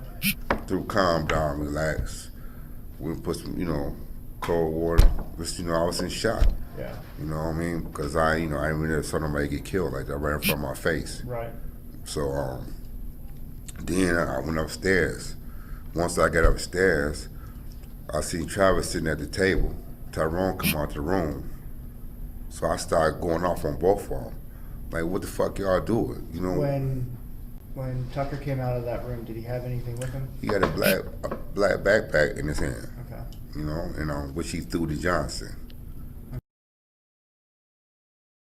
Oops, I did it again. So that conflicts with Travis's story as well, because Travis says that the black backpack came from inside the trunk because that's where Ty put it. That was his story. Now he's saying Travis comes in with the black backpack. Also, Travis said the one going off about everything was Ty. Now he's saying Travis was the one going off about everything. Obviously, they haven't got their story straight. Okay. And that's when I started cussing them out. Like, man, y'all crazy motherfuckers. Fuck y'all got me into. Y'all gotta get the hell up out of here. Well, I'm gonna call the police myself. That's what I told them. Then I proceeded to go downstairs. What they did after that, I don't know. Did you say anything about the male victim that you saw on the second floor that Tucker had stabbed? You saying? Yeah, I said, man, why you kill that man, bro? He was like, I had to. Okay. I'm like, man, y'all gotta get the fuck up out of here, man. And that's that. And then I went downstairs, and the next morning, I went to work. Did Tucker say anything to you and Travis about what had happened and keeping quiet? Yeah, he was like, if everybody's keep their mouth closed, they ain't never find out. I said, man, get the hell up out. Y'all got to go. That's the last thing I said to him. Okay. Y'all crazy motherfuckers. Fuck y'all got me into. Did he have anything with him? He had a black backpack in his hand. Okay. You know, and which he threw to Johnson. Okay. And that's when I started cussing him out. Like, man, y'all crazy motherfuckers. Fuck y'all got me into. Y'all got to get the hell up out of here. Well, I'm gonna call the police myself. That's what I told them. Then I proceeded to go downstairs. What they did after that, I don't know. Did you say anything about the male victim that you saw on the second floor that Tucker had stabbed? You saying? Yeah, I said, man, why you kill that man, bro? He was like, I had to. Okay. I'm like, man, y'all gotta get the fuck up out of here, man. And that's that. And then I went downstairs, and the next morning, I went to work. Did Tucker say anything to you and Travis about what had happened and keeping quiet? Yeah, he was like, if everybody's keep their mouth closed, they ain't never find out. I said, man, get the hell up out. Y'all got to go. That's the last thing I said to him. I'm on Ty. The charges for murder were dropped against Ty, so yes, he's free now. So after the trial, after the hung jury at trial, they dropped the murder charges against him. So, obviously they didn't have much to go on. Okay. Tell us about the you said it was planned earlier. Tell us about that conversation. Well, it was like, the guy Kilo. The reason this was planned because Tyrone and Johnson was giving some dope. They messed it up. I guess they smoked it, whatever they did with it, they didn't have it. My man wanted it. He wanted his money back. So. How much dope was it, do you know? What they gave it to him, or what they supposed to get that night? Yeah, that the amount they screwed up. I don't know. I don't know the whole amount, but it was, the way the conversation was going, it had to be a nice quantity of it. Gotcha. You know what I'm saying? Oh, is Kilo the guy who Paula owed the money to? Is that who Kilo is? Kind of sounds like that's what he's saying. The man wanted his money back. I know that's the guy that she owed the money to, but is that who he's saying Kilo is? And How did they know that going to the treehouse they would get stuff? Because prior to that day, Tucker said he had a conversation, with an individual, and he knew it was going to be there that day. So that's where we going in to get it, snatch it, grab and go. You know what I mean? That is also directly refuted by Paula, because she said she never knew Tucker before. She knew of him, but he'd never been there. She didn't know of him. So that's directly refuted by her. The first time she actually talked with Tucker in person was when she went to Macca's and ran into him, which is well afterwards. So that's refuted by the victim. as far as the that I had around them people, that's how it went. And was Travis a part of that conversation? No, Travis, he wasn't. He was just put like that. He was in and out on the beer run. Yeah. It was a lot of a lot of beer drinking up there. Did you do anything to try and when they were having that conversation? Did you do something to try and save that conversation? Oh yeah.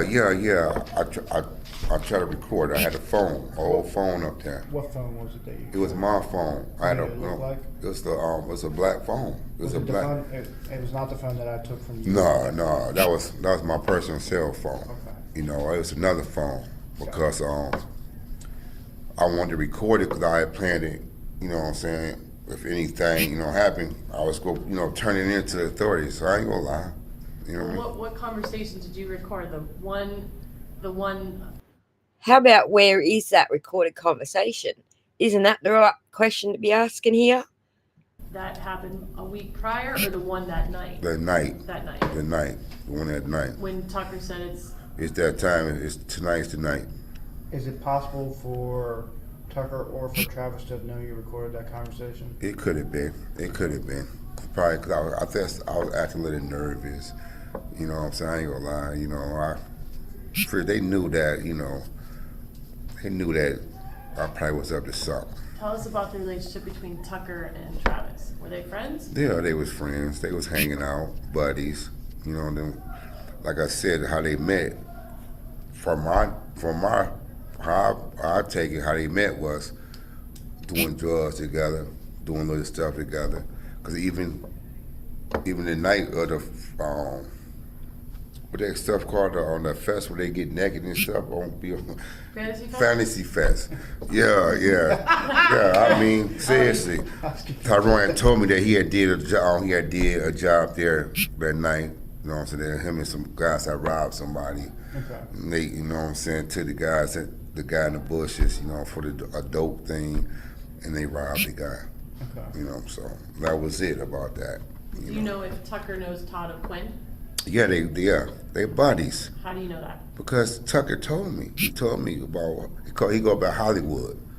And then I saw him in front of my place talking. You know what I'm saying? When was that in relation to when? A few days before. A few days before. Before this even happened. Yeah, a few days. He was there on the orange and black bike. Okay. And he was like, that's my homeboy from Marathon. Gotcha. So, that's how I knew they knew then. Tucker told me he should stay there at the treehouse. All of them there together. All of them was friends. A big circle. So Anthea Clay was at the first meeting when it was discussed what you were going to do? Yeah, she was up there. But she wasn't there the night that No. Tucker said it's a go. Again, everyone who lived at the treehouse never said that they knew who Tucker was. He says he goes by the name Hollywood. I don't know what that's about. But nobody, not a single witness, said anything about Tucker being at the treehouse. And I think to this day, even Paul O'Quinn says he didn't know who Tucker was before all of this. She wasn't there. She was up there prostituting in one of the rooms. And what in that first conversation when it was first discussed, the one you didn't record, what was the plan? I mean, it was just, were there any details? Like, we're gonna go in and grab it? Yeah, the plans was that we just go in there. Hollywood told Tucker where it's gonna be at, the stash place. We go in and get it and just leave. Hollywood told Tucker where the stash is at. He just said Tucker goes by the name of Hollywood. Now Hollywood's talking to Tucker. This is so confusing. Like, I don't know how they even get anything out of this to be offering him a proffer. Where was that stash place? It was right under the steps, the bottom of the treehouse. It's like I guess it's like a air conditioner, something there. I forgot what was there, but that's where it's supposed to be underneath. Okay. And then Tucker was like, "Who gonna report it? It's drugs. They can't get in trouble. Ain't the dope man go, you know what I'm saying? What they gonna do? Say somebody robbed me for drugs?" Right. But you guys went upstairs though. So if the drugs were going to be on the bottom, why Why did you guys go upstairs? Because that's what we was led, what Tucker led us. So maybe he knew something I didn't know. So you were just following Tucker? I was just following. The reason I was doing this because by Tucker, not him and Charles messing up on the man's money, right. He's gonna kill everybody in the house, including my baby's, my son's mother. Okay. You know what I'm saying? That's what it was about. You know, that's the reason I went there, because I was scared for my girl. Right. You know, my child. And that's the truth. You were scared that because Tucker and Travis screwed up by this guy. Your girl wasn't even at the treehouse, dude. Get your stories straight. Right. Kilo was gonna come and retaliate and kill. He said he's gonna kill everybody in the house if he ain't have his money. Okay. So, you know. And the only time you met Kilo or saw Kilo was that night. That's it. That's the only time. Did you ever see him after this? Well, only a day, yeah. The other night. So Kilo said he was going to kill everybody in the house if he didn't get his money. Kilo is the one that Paula owed the money to. Why did Kilo rob himself? Please explain.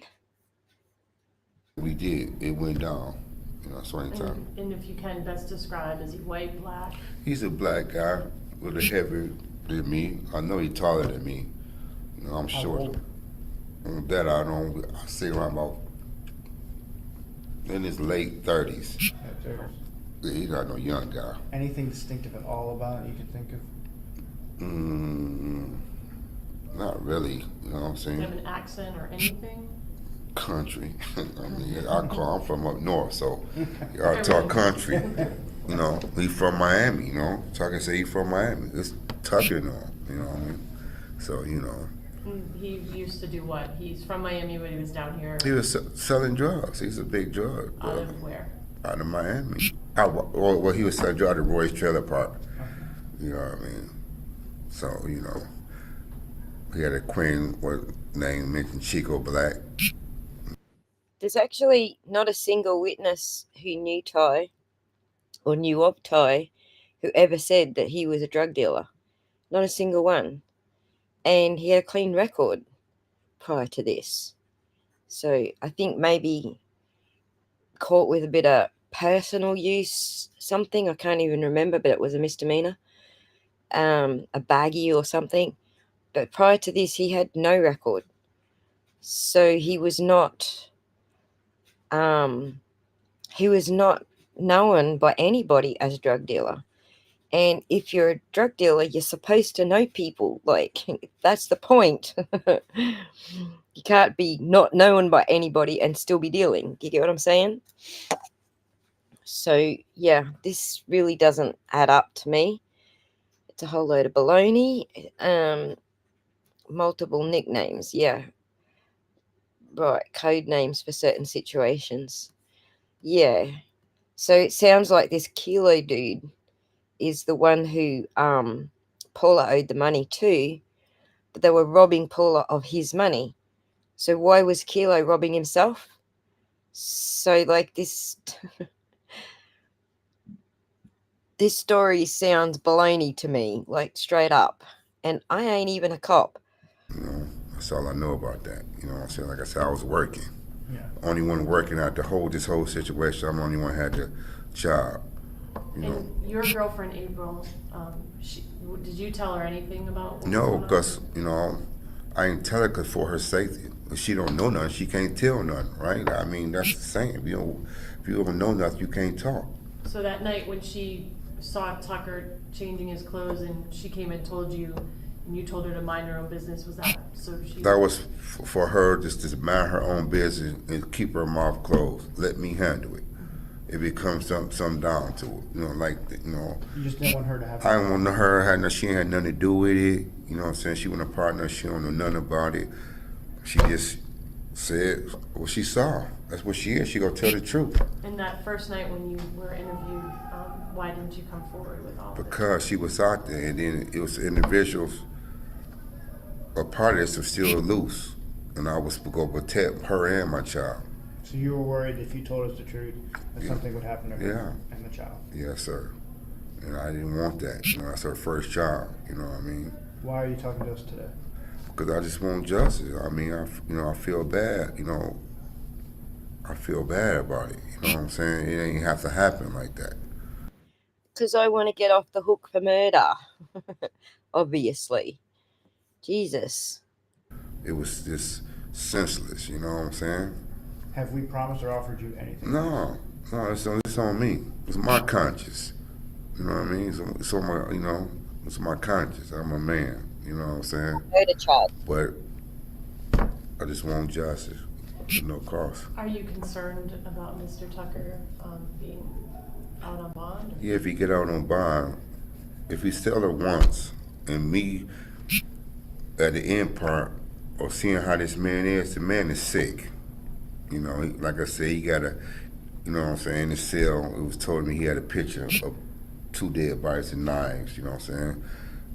But somebody told me that, his old, cellmate. But yeah, I'm worried. If he tell my girl he go kill her and my son, you know what I'm saying? Yeah, I'm afraid. Well, she's scared. Have you heard being in jail, have you heard anything that he's saying about you? Or? Oh yeah, he tried to say, because he got a little bit of money, he think he can buy these guys in here, and these guys, they do it. Oh, he's got money, so he didn't actually need to rob anybody. It just seems really odd to me that, oh my God, it jumped out of my head what I paused it to say. It's gone. It's gone already. But Ty didn't have any money. He actually had a job. I was the only one who was working. Where did Ty get his money from then? He was obviously working, right? Do anything for a honey bun or a soup. Yeah, give him a water deal. They go. Oh, I know what I stopped it to say. He's saying that Kilo threatened his girl April. And then in the next breath he says, no, Ty threatened his girl April. Then he's back to Kilo threatened his girl April. So this is all over the shop. I'm not sure what they're proffering for here. Go say anything. Y'all ain't promised me nothing. This is on me. No, but have you heard that Tucker's saying anything about you? Like, is there anything coming back? Oh yeah, he just tell everybody that, you know what I'm saying, I done this, he'll pay them if they say this and stuff. Him and Trap. He still says to this day that Rory deserved a fair trial and didn't get one. So I don't know that he was going around stabbing this guy in the back. We haven't watched Tucker's videos yet, but at the same time, hey, guess who's here? Scotty, how's it going? We can't hear you. We have a audio problem. How's that? That's better. We got you now. Yeah. I didn't even touch the mute button. That was weird. Weird. Weird shit going on. What do you reckon so far? How do you reckon Phelps went? You fell asleep the other night, so we didn't end up... I know I did. Sorry. No, I was kind of watching it, but I was modding on the glare. So yeah. I caught most of it. She basically everything she said to April, she turned around and told Rory that's what April said. That's how she got him to flip. So essentially. So he's obviously in prison here, right? This looks like a modern prison visiting room. He got a life sentence. Yeah. All the promises Phelps made, she went back on, and he got a life sentence anyway. But, yeah, so far he is just in this clip. He has said that Kilo robbed himself. Yeah, I saw I was watching that. Yeah, so you've been watching this bit, so you're onto it. Yeah. Yeah. And, that Ty already had money. He's the only one that had a job, but Ty apparently had money that he could pay people off in prison with. Maybe he's talking about his missus' money, like he got married while he was in prison. So this is 2018. So this probably was during that brief relationship he had with the missus, maybe. Yeah, they say they go, they'll pay him if they write a statement against me, What about, have they said anything, has Tucker said anything about if he gets out hurting? Have you heard anything that he's threatened your family at all since he's been in here? Well, that I heard that, you know what I'm saying? He got some unfinished business out there. That's the only thing. What he mean by that, I don't know. But coming from somebody like him, it can mean that he's going after my family because she a witness against him and she's scared, you know? Before they arrested him, didn't he confront your wife? Yeah, he confronted him right. And she was scared because of that. She was scared. She was scared. So you're afraid that if he gets out, he's going to follow through. Yeah. Yeah, the problem is that he's just finished saying that Kilo threatened her.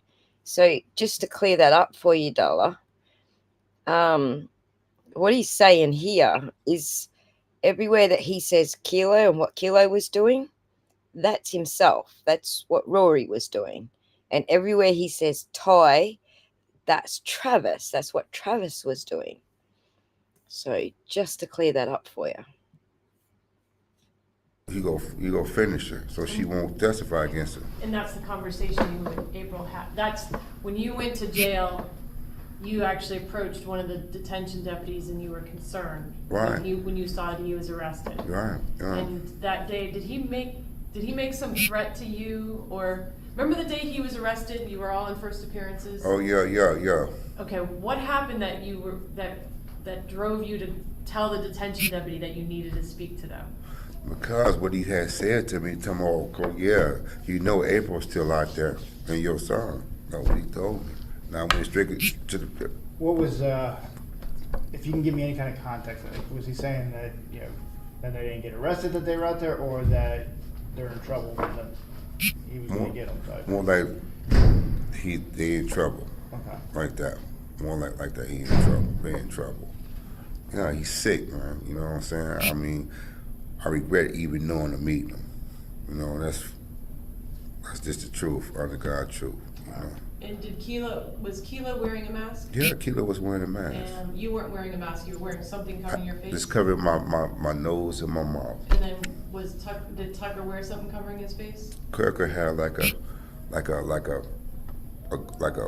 hunting thing on, a hunting mask on. It wasn't no bandana. It was like a mask thing with some designs on. But like I said, I ain't not see a Halloween mask or anything. Nah. It was. The only one that had like a somewhat of a Halloween mask was Kilo. Kilo, yes, Kilo.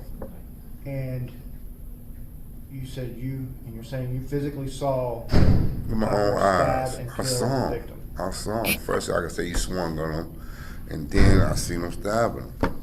You know what I mean? And I heard the guy scream.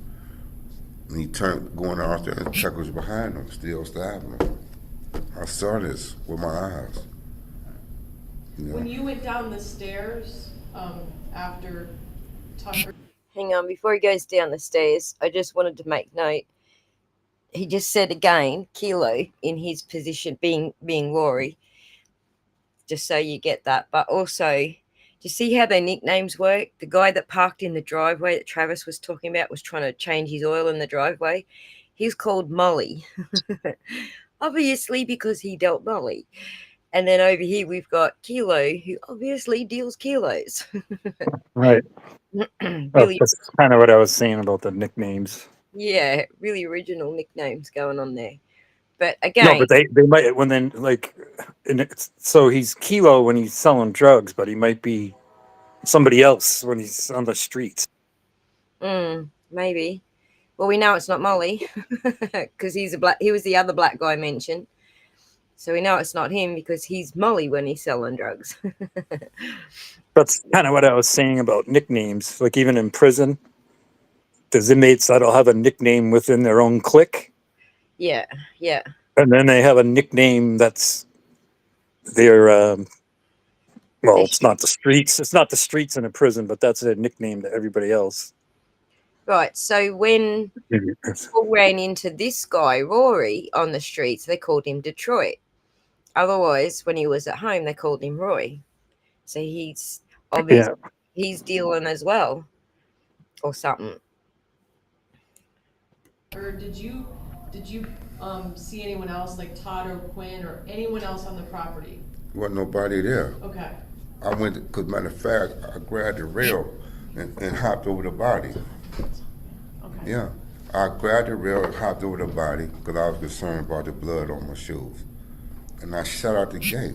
Why, you know, that was it. And prior to you jumping over the body, you, from where you were standing, you could see that Ty had already left. Yeah, he's the first So one. there, right, so there was a little bit of time in between Yeah. him leaving and you leaving. I was in shock. Oh, no, I was stuck. I understand. No, absolutely. It's a time, it's just the. I was stuck. You know, I'm like, oh, I can't believe this happened. I ain't signed up for this. You know what I'm saying? And I feel bad. I ain't gonna lie, I feel bad. You're such a nice guy. You beat the living crap out of and almost slit the throat of Paula. That's why, hey, you feel so bad. We believe you, mate. That's A little bit of minimizing and deflecting there. A lot of it going on.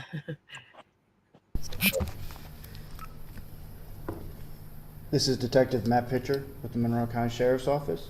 It is January 24th, 2019, 11:30 a.m. I'm with Captain Phelps, Assistant State Attorney Colleen Dunn. Also, just note here that we are now a year on. So that video we just watched was in December 2018. This is not a year on. This is a couple of months later in January of 2019. Now all of a sudden it's not Kilo. It's weird. It looks like they're taking a body cam, unclipping it and placing it on the table and using that as the recording device. Yeah. Because it's got the fisheye lens and it's got that annoying buzz every 15 seconds. Yeah. At least they had body cams, right? Can't say that in the Karen Reed Yeah. case, can we? Just find it interesting that detectives would be using a body cam to record these videos and not a better camera. Yeah, for sure. But it's probably the most convenient thing for them to use, and it gets downloaded into their matrix or whatever. Yeah. Interesting, though. Ana Gomez Malata on behalf of Mr. Wilson. As well as Rory Wilson.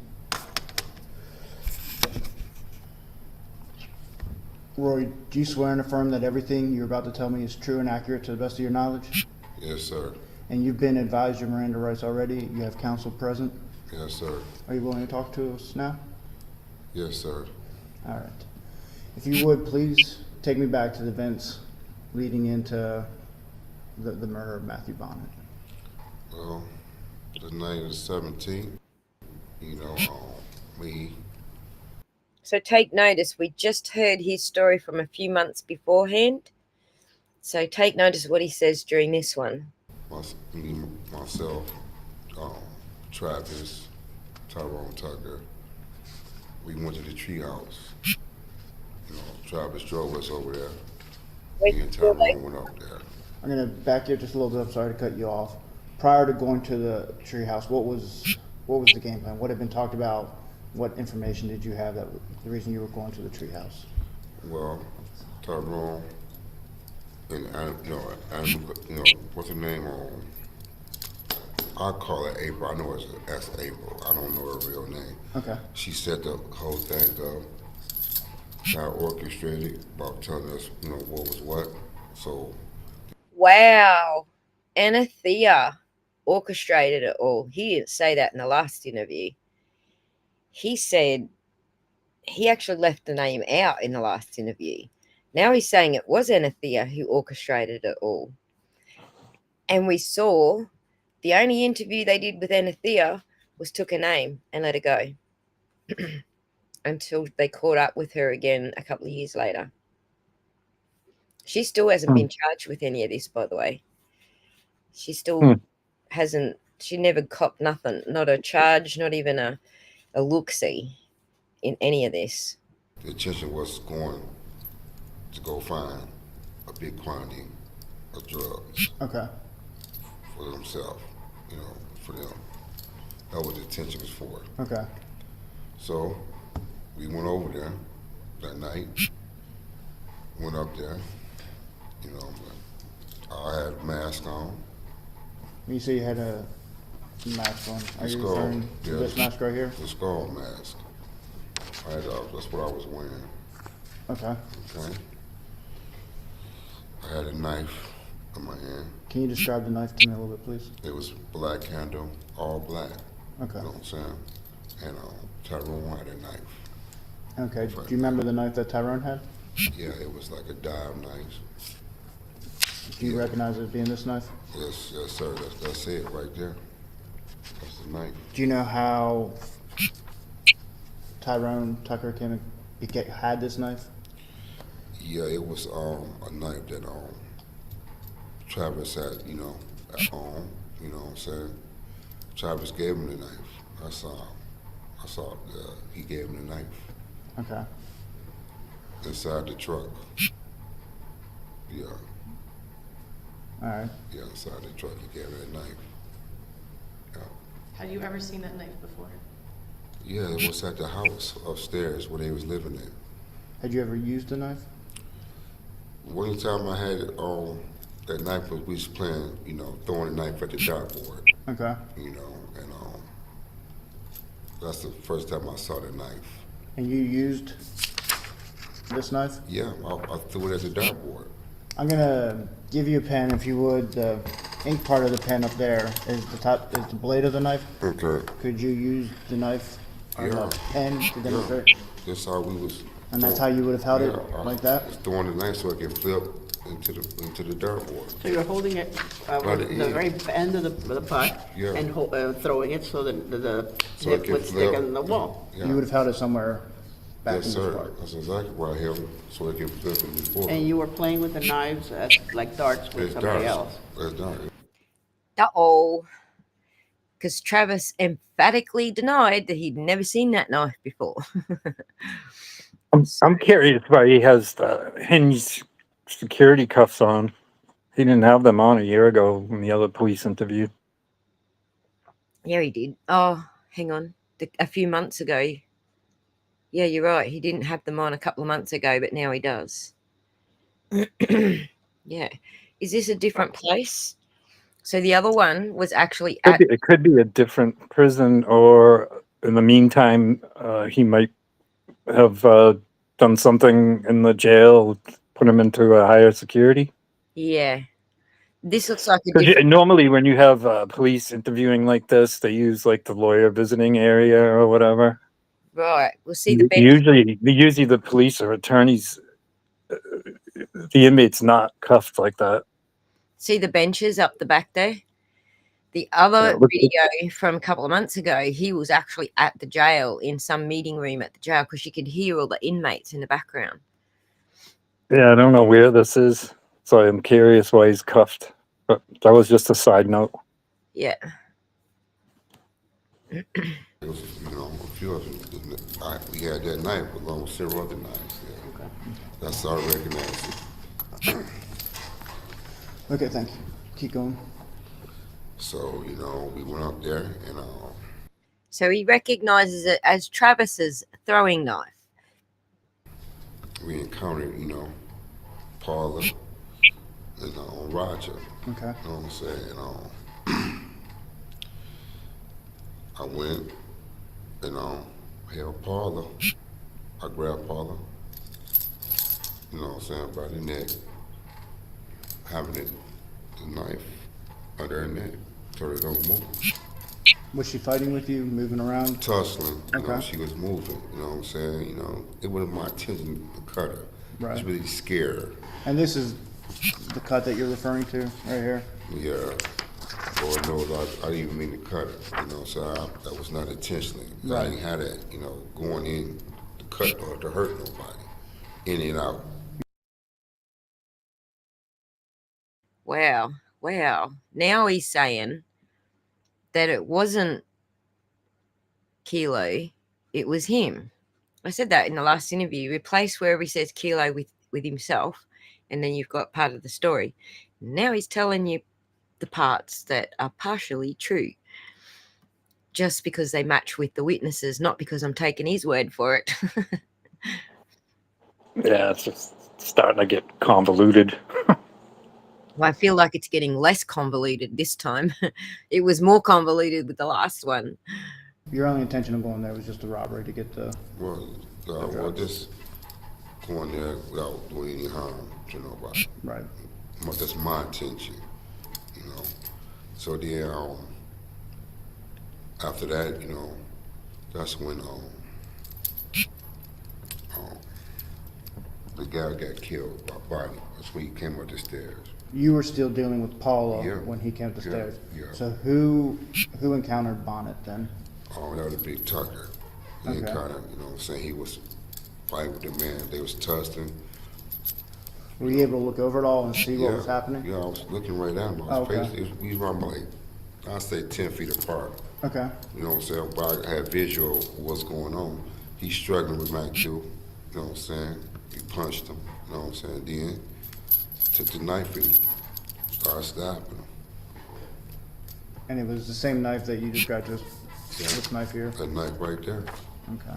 You know, that's what happened. Then when he did that, he took off and ran. Okay. You know what I'm saying? He just up and left you? He just left. You were still at the very top of the I was treehouse at when he took off running? I was at the top of the treehouse with Paula. Okay. You know what I'm saying? Were you guys wearing gloves? Yeah, I had gloves on. I had black gloves on, latex gloves. That's what. Okay, I don't know if this is actually Ty, but can you somehow show me that it's you, Ty? Because I don't know. People have been typing stupid shit. I've already kicked 2 of them, so.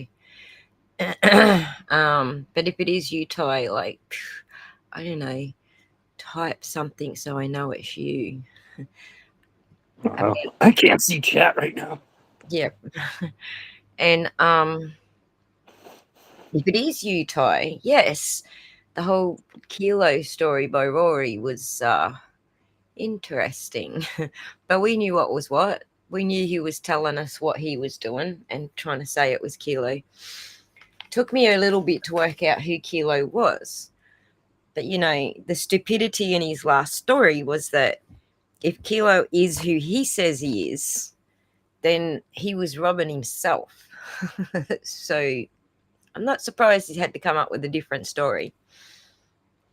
That's what happens. Right. So yeah, if that is you, Ty, give me a sign. What I had on. Do you know if Tucker had gloves on? Like he had gloves on too. All of us had gloves on. Okay. Even Johnson had gloves on. Okay. You know what I'm saying? Even he had a garter what was in this truck. You know what I'm saying? The one was tied up, you know what I'm saying? Right. And to clarify, for the robbery itself, Thank you, Defense Rests. It is Ty. We can stop worrying. I had my trigger finger ready. Hey, Slither, thanks for joining us. But yeah, anytime you're ready, click the link, Ty, and come on up. Or you can stay in the chat. That's fine. Whichever way you feel comfortable.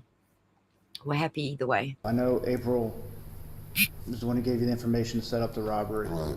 To commit the robbery, it was you, Johnson, which is Travis, And Tucker. and Tucker, and that you were the only 3. Okay. So after he takes off running, when he took off running, did he have anything with him when he was running besides, did he still have the knife?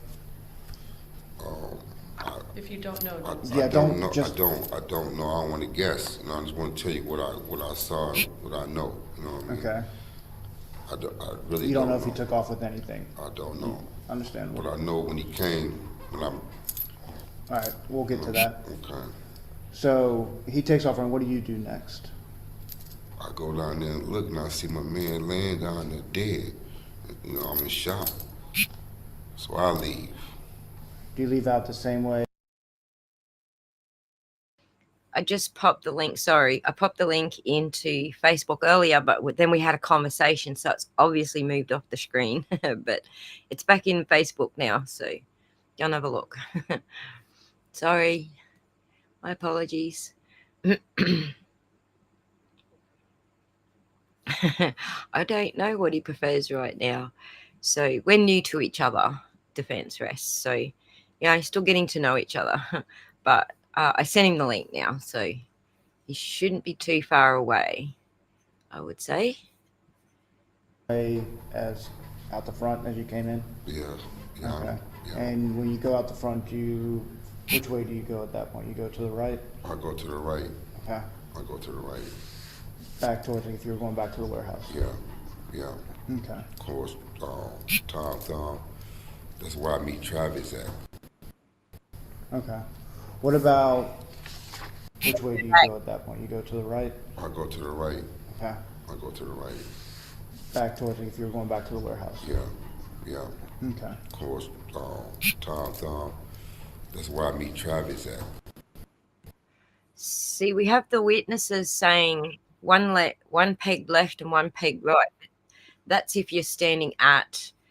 Ty is here, folks. Hello. Sorry about that. Stop. No, it's okay. There we go. This is my friend Scott. Scott, this is Ty. Scott's an ex-marshal. Hi, Todd. Nice to meet you. I was going to say that I don't see Scott, but I see Anna Gomez Malata. No, I find this interesting, Ty, because I watched your whole trial, gavel to gavel, but I've never seen all these pre-trial interviews. Well, I So mean, it's you know what they're fascinating doing to here, me. right? You know what this is all about. Okay, because, man, this one, this is the second one, right? This is it wasn't Kilo thing when it was Kilo the first time, right? And by the way, did you notice that he took the whole Kilo story? It was like literally the plot from Friday. You know what I'm saying? Right. Oh, well, Ty owed, man, all this coke, man, because he did all the coke, and Kilo made us go do this as payoff and all this other shit. Yeah, he took it right out of Friday. Instead of Debo, it was Kilo. But anyway, but then this one, because this is right before my bond hearing, right? Right. And the thing is the only evidence they have is, if they can get these guys to keep their story straight, right? Well, I mean, obviously Rory Wilson's story isn't matching the evidence because, the DNA came back. It was like 2 months before my bond hearing, something like that. Right. Question for you, Ty. Where is he at this point? Because the last interview Ozzy was showing, he looked like he was in a different facility. He wasn't handcuffed. Here, we don't recognize this room. He's in handcuffs. Well, actually, he's okay. This one, he's in the courtroom, right? It's actually a courtroom. Okay. Right. Okay. And not only that, they bring in John Travis Johnson. They bring him right behind him. They do them both in the same day. Okay. Because they're trying to solidify those stories, man, to try and get it so that they can they have something to bring against me in the Arthur hearing, because this is right before the Arthur hearing. They actually have completely screwed their stories from the first time he was in the interview room to this first Proffer, and now to this one. It's like three. Well, don't get me wrong. There's a third one coming up too. Don't forget that one. There's a whole third one coming up. Oh my God! Because man, now it doesn't match the DNA, right? But then the next one comes up is going to be about the knife. So it's a whole nother thing. The bottom line is, it's every time the evidence comes in, they go in, man, they do another proffer, get these guys to change their story to match the new evidence, or at least the tested evidence, I should say. That's what's happening. It's not that they're changing their stories; it's that they're being told to change their stories. Yeah, I mean, that's the thing is, people. That's why that's what people don't seem to get. Like, okay, a lot of times they'll tell you in jail. They'll tell you, man, go ahead, keep your mouth shut. Don't talk about your case, all this other kind of crap. Right? Yeah. It doesn't matter if you do or not. The prosecutor's going to tell them what to say.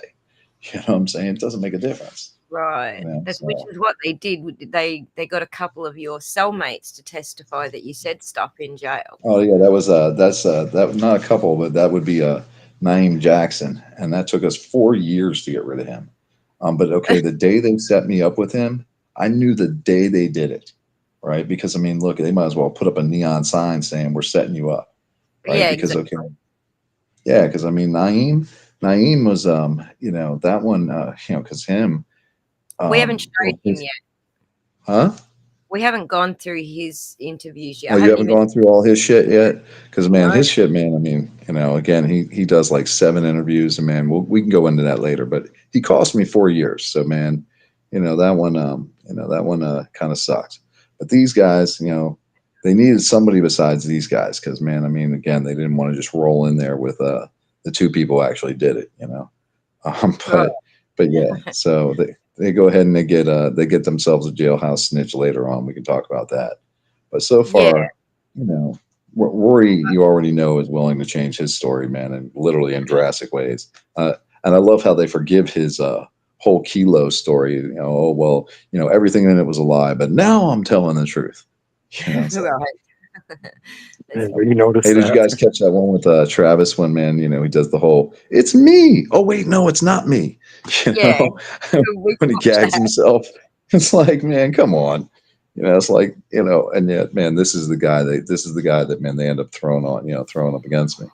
It's like, you know, it's just like, you know, and I had that little conversation with, you know, Vinny Politan tonight, and it's like, you know, I don't think he expected my answers to be what they were. Right. But So it is what it is. What did Vinny ask you? Did he actually ask you outright? Did they drop the murder charge? Like, did he No, actually I mean, he did ask me. He asked me about that, right? He asked me if they, if they dropped everything. You know, he asked me, you know, basically what happened. And I told him, you know, I was like, look, man, you know, I told him the same thing I told you. I was like, you know, I put it straight to him. I was like, look, if you can find a plea where I don't plead guilty to anything and I don't do a single day's worth of punishment, I mean, no probation, no nothing, then, man, yeah, then we can talk. You know, and other than that, oh, and you should have seen the look on his face when I told him. And yeah, and after they came back, I got him to waive the cost of prosecution. And he knows that's a couple $1 million right there. You know, so I mean, not only did they drop it down to 910 days, but then they go ahead and, man, they waive all the fucking that couple $1 million they spent trying to convict me. Yeah. You know, so I mean, you know, and I did put it to him like that. As I was explaining to you before, Vinny's kind of like, as far as my crowd goes, he's lost all credibility in the Karen Read trial because he's been back and forwards about the whole thing from the start. Now all of a sudden he can see what the prosecution is doing, but it's the same thing that the last prosecutor was doing. It's like all of a sudden he's had an aha moment, but he's followed that case all the way through. So you'll find that he's literally lost all credibility with the Karen Read trial. He's realized. Well, yeah, don't get me wrong. I think I kind of pissed him off a little bit. I'm not sure, you know, because, man, I told okay, he set it up the way he set up that interview. He literally starts off with, you know, we have a Sixth Amendment right to counsel for a reason, and you know, it's to keep these prosecutors in check, and you know that and this, that, and the other. And I was like. And I'm like, well, and I go to him, I'm like, well, you know, Vinny, man, we also have a right to self-representation for a reason too. And man, it's not like we're doing a very good job of keeping those prosecutors in check, even with the Sixth Amendment, you know? So, and, you know, I explained to him some of my theories about, you know, pro se, that kind of stuff. You know, and he really couldn't argue with me because I'm like, you know, I'm sitting there, I'm like, look, if you're sitting in jail and you know you want to take a deal, then, man, cut out the middleman. Don't sit there for 2, 3, 4 years, man, waiting on a PD to cut your deal. You know, I mean, shit, he's got like 50, 60 other guys he's got to do. You know, go cut it yourself. You know, so yeah, I kind of took him a little by surprise. You know? Yeah, because like, you know, he doesn't want the lawyers to not get their jobs. Well, and that's kind of my point too.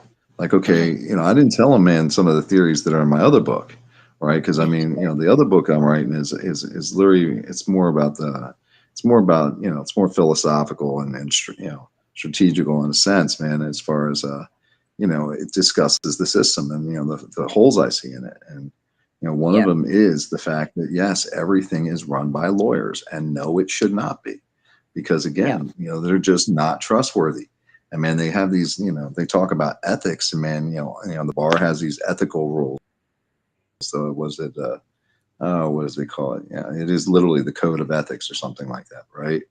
And judges, they have a judicial canon, same thing, right? Right. But the bottom line is all of them say you're not supposed to lie, right? All of them, right? You're not supposed to lie. You're not supposed to be dishonest. None of that kind of stuff. Just call Vinny out right? on that straight and up. man, you know, If he saw the lies, he has actually witnessed to them unveiling that freaking Sally Port footage in the Karen Reid trial, and yet he didn't report anything. It's his duty as a lawyer. All of their duties as lawyers. Yep. I was saying the same thing, remember? Because I told you the same thing about my trial. Because, man, you know, he literally called them out for, man, freaking, you know, was it the lie about the knife at the end? And, man, so did his entire panel. And it's like I was telling you, I guarantee you not a single lawyer, man, freaking contacted the bar. And, you know, and that's the thing is they're ethically bound to. They're supposed to do that. And you wonder why it doesn't work, why they don't care about people lying, because, well, you know, they're not going to report each other. You know, they'll go, Did Vinny have a panel, Ty, when you were on there? Did Vinny have a panel when you were on there? I'll have to check that and out. I mean, that was when I caught them lying red-handed in their clothes, right? They lied about, his you know, panels they usually tried to suck say, anyways. well, no, I mean, it was like, okay. And I mean, you know, okay, I catch them lying. And I even said it tonight, you know, in the interview tonight. I was like, when I caught them lying, you know, because I've been saying they're dirty for forever, right? And I was like, and man, like, you know, I catch them lying with video when they're sitting there saying, there's no way the investigators, we know that the investigators didn't tell them because they didn't get the DNA results for 6 months and blah, blah, blah, right? And what do? I bring in a video the next day of the investigators telling me. You know what I'm saying? And the judge's answer was, oh, well, I don't see a problem with that. This is a capital case, and you just let him lie about the murder weapon? You know? It's like, come on. You know, I mean, you know, I mean, look, I wasn't, look, I wasn't pulling punches with Vinny either. You know? Court TV in general is very pro-prosecution. They're very well, rarely I mean, look, do you see everybody any is to court an TV extent, where they're you know? pro-defendant. They're never. I mean, because look, most of these people that, man, watch these things, yes, man, most of them are rooting for, man, they're rooting against the defendant most of the time. You know, hell, I mean, I still get all kinds of hate mail, you know, so, but I mean, the thing is okay, and yes, a lot of times people are guilty. That's true. You know, I mean, a lot of times they are guilty. But that doesn't mean you start breaking down. You don't start, man, you know, because my feeling is about my trial was simple. Once they did that, it made it very, we're going through. All this stuff we're going through is all horrible. But man, when you do that at trial and you lie to the jury, if you have to lie to the jury to win your case, then you're not the good guy. You know, that's just the way it is. You know, Well, you know, you should, you know. Look, that's the exact spiel that Vinny just gave when he just a couple of nights ago he gave a spiel on his own channel about Karen Reid trial. He said exactly what you just said, that if you've got to lie to the jury, then you don't have any evidence. Obviously. Well, and that's the thing is, okay, even in lawyer circles. Yeah, well, and even lawyer, well, yeah, the problem is I will, you know what I'm saying? And that's why Vinny was like, he was kind of stunned tonight. You know, and all he could say is, man, that was the thing. You know, he said this to me almost every time we've had an interview. Well, you know, be good, don't get in trouble, you know, don't get in. Like, man, look, dude, my record wasn't bad to begin with. You know, I had, man, like, okay, I had one felony on my record prior to this, right? And it was for felony paraphernalia. And only because, man, you know, Lord knows Arizona's got to be the state that actually gives you a felony for paraphernalia, you know? But I mean, you know, that's the only felony I ever had on my record. I had like speeding tickets like normal people. You know, I got busted with weed a couple times, you know, stupid shit, you know? Not 10 felonies including homicide, you know? We didn't believe a word of what Travis said when he was like, yeah, that's not me, man. When they said they had an arrest out of. Oh, yeah. I mean, we laughed about that one for a while, man. No, look, it's me. Oh, no, it's not me. You know? It's like, come on, dude. And here's the thing is, okay, all of us are saying the same thing. I guarantee you, everybody who's in this stream right now, right? All saying the same thing when they saw that. Come on, man, really? Right? And man, but yet the cops somehow don't know that he's lying. The prosecutor doesn't somehow know that he's lying. You know, it's like, come on, you know? It's exactly. I mean, and I mean, look, so easy to see through as well, especially when they're telling a different lie every time they retell the story. Well, and yeah, they change their stories every time. And man, here's the thing: is they're encouraging them to do it. It's not that it's not like they were stunned that he lied. It's like, okay, just try and do a better job at it when we get to trial. I mean, that's basically it. And this is ridiculous. It makes you see their only goal is to garner a conviction, no matter what it takes. Oh yeah, and you should have seen the look on Vinny Politan's face tonight, man. When I told him, I was like, man, look, it's nothing but, man, it's really all it is kidnapping and ransom. Literally, you're going to throw a guy in jail. You're going to hold him as long as you can until he's willing to take that plea deal. You know what I'm saying? Y'all ain't not, you're a bunch of thugs, is what you are. It's like, come on. Right. It's like that's not justice. That's what thugs do. Whoa, but I'm just calling it like I see it. It's like, look, man, and plea deals, 97% of the cases in America are solved by plea deal.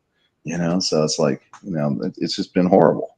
I understand why you would probably have a better. But You'd probably have a better interview with Vinny on his own YouTube channel when he's outside the offices of Court TV and having one of his silly panels. Vinny now, would look, I'll probably give be Court TV this much. more open to you on his own channel. Probably. Look, because he knows everything I said that tonight, man. All of it's true. It's that's the way it is. And especially in a dirty place like Monroe.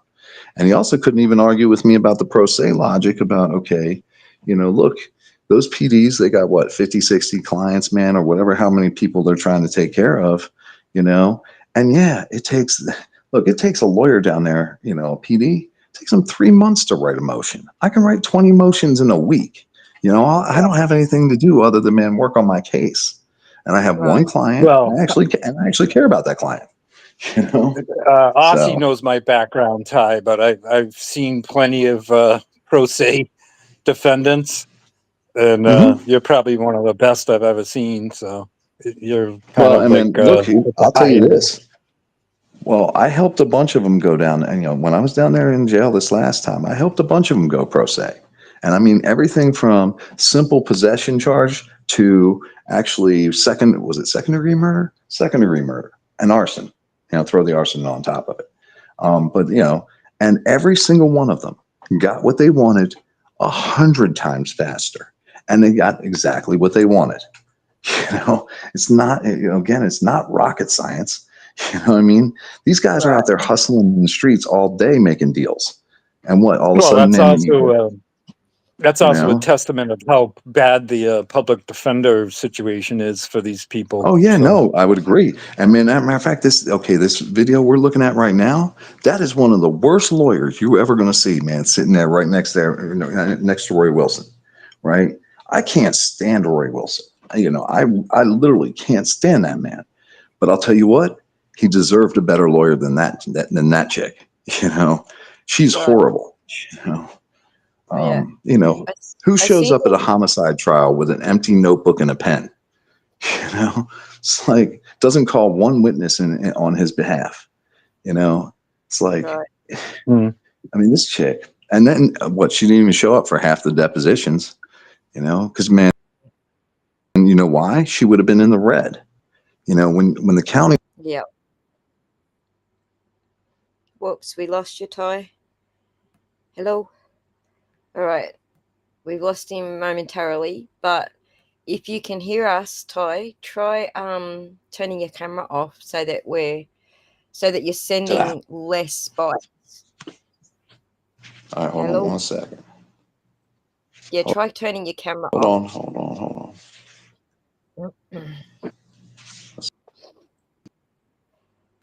Yeah, the sleepy lady on the right. That is Rory's lawyer. So I seen her pop up in some of the Zooms for status hearings, and she's like out in her backyard. Everyone else is in their office, but she's like out in her backyard. So that doesn't like leave a whole lot of confidence, does it? Well, I mean, how motivated are these public defenders? You know, like Ty was just saying, they got 50, 60 simultaneous cases. How invested are they really? Exactly.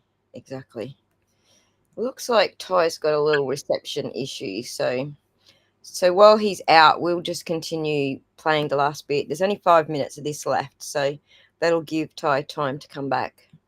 Okay. What do you do with this mask? Do you remember? Yeah, I take the mask off and it's a boat right there. Okay. I put it in the boat. Okay. I did that. Okay. I'm a man up. I did it. You know what I mean?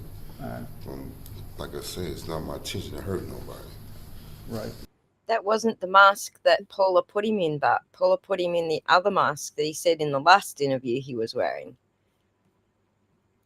Talk about got this story. Wasn't it just a Dallas hat and a balaclava thing over his face? Right. That's what Paula said she saw him in. He even said that in his last interview, that he was just wearing a half-face snooty, whatever it's called, and hat. Now he's saying he's wearing the mask that that Travis was wearing. So, yeah, interest. She was grinding earlier. You know what I'm saying? You know, that's it's like really like a forced thing. You know what I'm saying? You know, I was scared for my son and his mother. You know what I'm saying? Absolutely. You know, that's why I did it. I was scared for my family. Okay. You know. And then you drop this on a boat, and then you go to the Tom Thumb, which is where you meet Travis. I meet Travis. Okay. And then what do you and Travis do? We go to the apartment, back to the apartment. And when you go, which is the warehouse, correct? The warehouse. Okay. You go back there. Is Ty there when you get there? No, Ty not there. How much? Give me, if you can, an estimate until how long until he arrives. Probably around about. So now he's missing the story where Travis nicks off in the car. Whoops.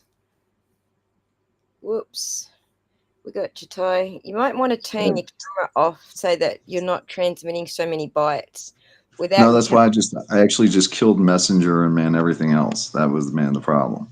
So I'm getting like a ton of messages right now, man. You know, that the whole, look, when you do the whole thing with Court TV, man, all of a sudden, man, I blows everything up. Huh? Right. It blows everything up, doesn't it? Yeah, it sure does. And I mean, it's like literally I've been doing, I've been answering messages most of the night. And then, then I had that call I had to take care of. And then, and then I had to have a little conversation with the roommates, so. Yeah. But yeah. Anyway, but I'm all yours now, so. All right. Well, we've got 3 minutes left of Rory's testimony here. Good. I don't know if there's anything interesting for the last 3 minutes, does he? I would play it all the way through. I can't, again, there's always something interesting coming out of Rory's mouth. What he has missed is explaining how Travis he ran out first. He went and got the car, took it back to a warehouse, and then Rory was like left stranded. He hasn't actually said that. He basically said, I went right, dropped Travis's mask in the boat, and then met up with Travis. So he didn't actually say about Travis taking off in the car. Okay, so this is okay. This is before the DNA results come out then. So, okay, he goes, or is it after or before? Do you remember? They haven't mentioned the DNA results just yet. Okay, so man, that's why he has to change his story later. Okay, cool. So here's the deal. One more story on top of this one, right? Yep, there's one more on top of this one. Oh my God. Like I said, we've only got 3 minutes of this one left, so we can move it to that one next. Yep. All right. I'll say 5 to 10 minutes. Okay. Does he have anything with him when he arrives this time? He got a black backpack. Is this? That's it right there. That's it. Okay. That's it. Did he say anything about maybe whose backpack this is or anything like that? He came in exact words like, look what I got. Okay. You know what I'm saying? And then after that, we got into it. You know what I'm saying? About him killing that man.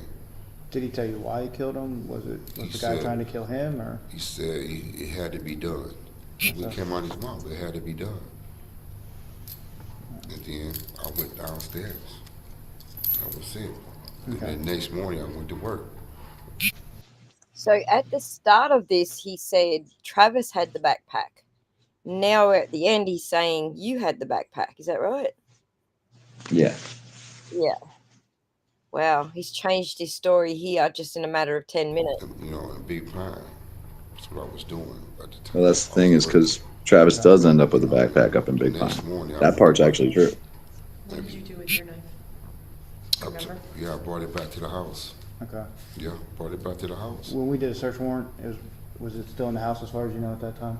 Probably so, because I ain't go nowhere. I stayed at home. Right. You know, like I did before, prior to this incident.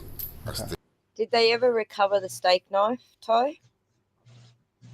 The steak knife? Well, okay. You mean the one that Roger Roget, you're talking about the one Roger was the man describing? Because the thing is, they thought. Knives. One that cut Paula, and then there was one that killed Matt. So we know that Okay, the dagger. but that's the thing is that's not what happened, right? Because that's what they theorized, right? They theorized that because they figured, okay, the difference in blades, right? They were like, okay, they thought one of them was a steak knife, whatever. But it turns out to be a dive knife that has both types of blades. It has a straight edge and it has, a serrated edge on it. And it also comes up when the DNA results come up. It comes up that it has both victims' DNA on the blade, right? With Rory's. Right, and it has Rory's DNA on the handle. So it tells you exactly what happened. Because no matter how you slice it, and excuse the pun there, I didn't mean it like that. But the bottom line is no, the DNA didn't just jump. Okay, you got to figure. Okay, Paula never says that Travis actually attacks her, right? He supposedly hit Roger Roget a few times, right? Okay, right. And there's a dispute over the type of weapon that Travis had, right? Travis calls it a pipe. Paula called it a billy club. Roger Roget said it was a knife, right? There were different theories there, right? And all these witnesses are saying different things. But the thing is okay, but what we do know is both DNA, both of the victims' DNA, that were cut with the knife, are found on that one knife, on the same knife that has Rory Wilson's DNA on it. Now, here's the thing is if Travis doesn't touch Paul at all, right? Okay, and say he's the one that goes and stabs Matt, say there are two knives, and he goes and stabs Matt, right? Well, how do you explain Paula's DNA being on his knife? And then vice versa. If it's the knife that Rory Wilson was using, well, then how did Matt's DNA jump up the stairs and onto the blade? It doesn't work. No, it's a very simple explanation. The same knife was used on both victims. It's real simple. Because I think that's what Karen was getting at when we played that segment. She was saying if both DNA is on the knife, then it rules you out. But I think she might have been getting at the same thing that you're saying, that there probably wasn't another knife. No, that's what I'm saying. Is it literally? It speaks volumes. You know what I'm saying? Now, could it possibly? Could two people have stabbed a man? The same person? Yeah, that could happen. You know what I'm saying? But then it would also leave different types of wounds. The thing is, really, in this case, right? They never recover another knife. That never happens. So. They end up with a collection of the damn things, but none of them were used for the crime. So what we end up with is that Rory killed Matt and on his way out after slashing Paul. Yeah, that is part of, that is our theory, right? It's okay. Right. Literally what ends up happening is you've got Travis is sitting there watching Roger Roget, right? And holding on to Roger Roget. Right. And he hit him a few times or whatever, altercation happened there. But then you've got, Rory Wilson on top of Paula and and he slit her throat, and he went ahead and beat her, and that was his role. But as soon as man, Matt comes up the stairs, yes, was it Travis goes to meet him, but man, when he goes to meet him, okay, you've got Todd O'Quinn, who's right behind Matt, right? And somehow in that altercation, Travis goes ahead and gets past Matt because he's only 7 seconds behind. He's, because, okay, Todd O'Quinn comes flying out of there, right? He's going, when he goes to run up the hill and go call 911 and all that stuff, right? Yeah. And literally, Travis is like 7 seconds behind him. He's literally on his tail. He didn't really, he didn't have time to do the damage that was done to Matt. Right. The other thing that a lot of people don't recognize either is okay, you got to remember, okay, Matt's a big boy. He's not small, So I mean, and there's one of the wounds, it would have taken almost lifting him up off the ground to make, because okay, look, I don't know any of y'all who any of y'all done any cooking out there. If you try to cut through bone with a knife, how well does that work? Doesn't usually work very well. I mean, in order to make that wound, you would have had to lift him off the ground and use gravity to help you. You know what I'm saying? So it would have had to be somebody who was bigger. The other thing was it came up that it was, most likely a left-handed assailant, just because of the angle of the wound and all that stuff, right? And you know what their excuse for that was? I don't know if you got to that part yet, but their excuse for that. Yeah, because you got to remember, they're trying to make me the stabber. Right, they're not even just trying to put me in it; they're trying to make me the stabber. And right? You're right. Well, huh? And you're right-handed. Yeah, and I'm right-handed. I mean, you can find you can actually see that when we sign our affidavits for the Miranda warning, right? Rory signs with his left hand, I sign with my right.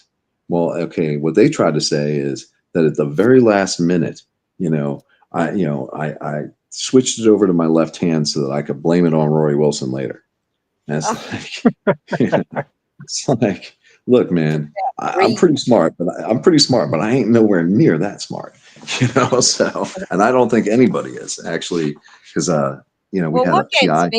What gets me in the whole thing is that you were a pretty heavy drinker back then, and she said herself in the hot mic we listened to yesterday, she said herself that you were 0.3 or something, like all the time. So I don't know about all the time. Shit. How have they got you so drunk that you probably shouldn't even be alive, but yet you've planned this whole thing out, including how you're going to switch hands and I know.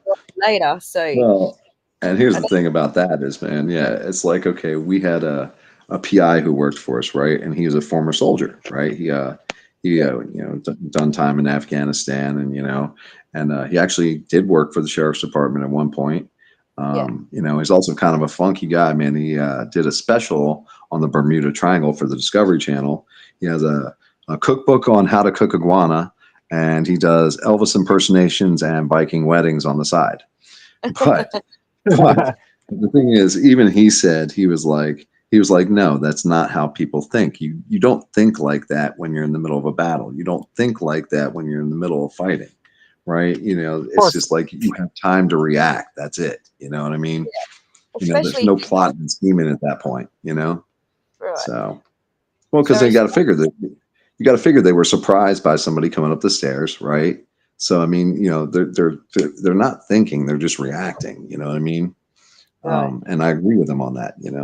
Any situations I've ever been in where, you have to, where it becomes life or death, or whatever, real quick. I mean, you're right. The only way that weapon ends up in your weak hand is if your strong hand is taken out. Right.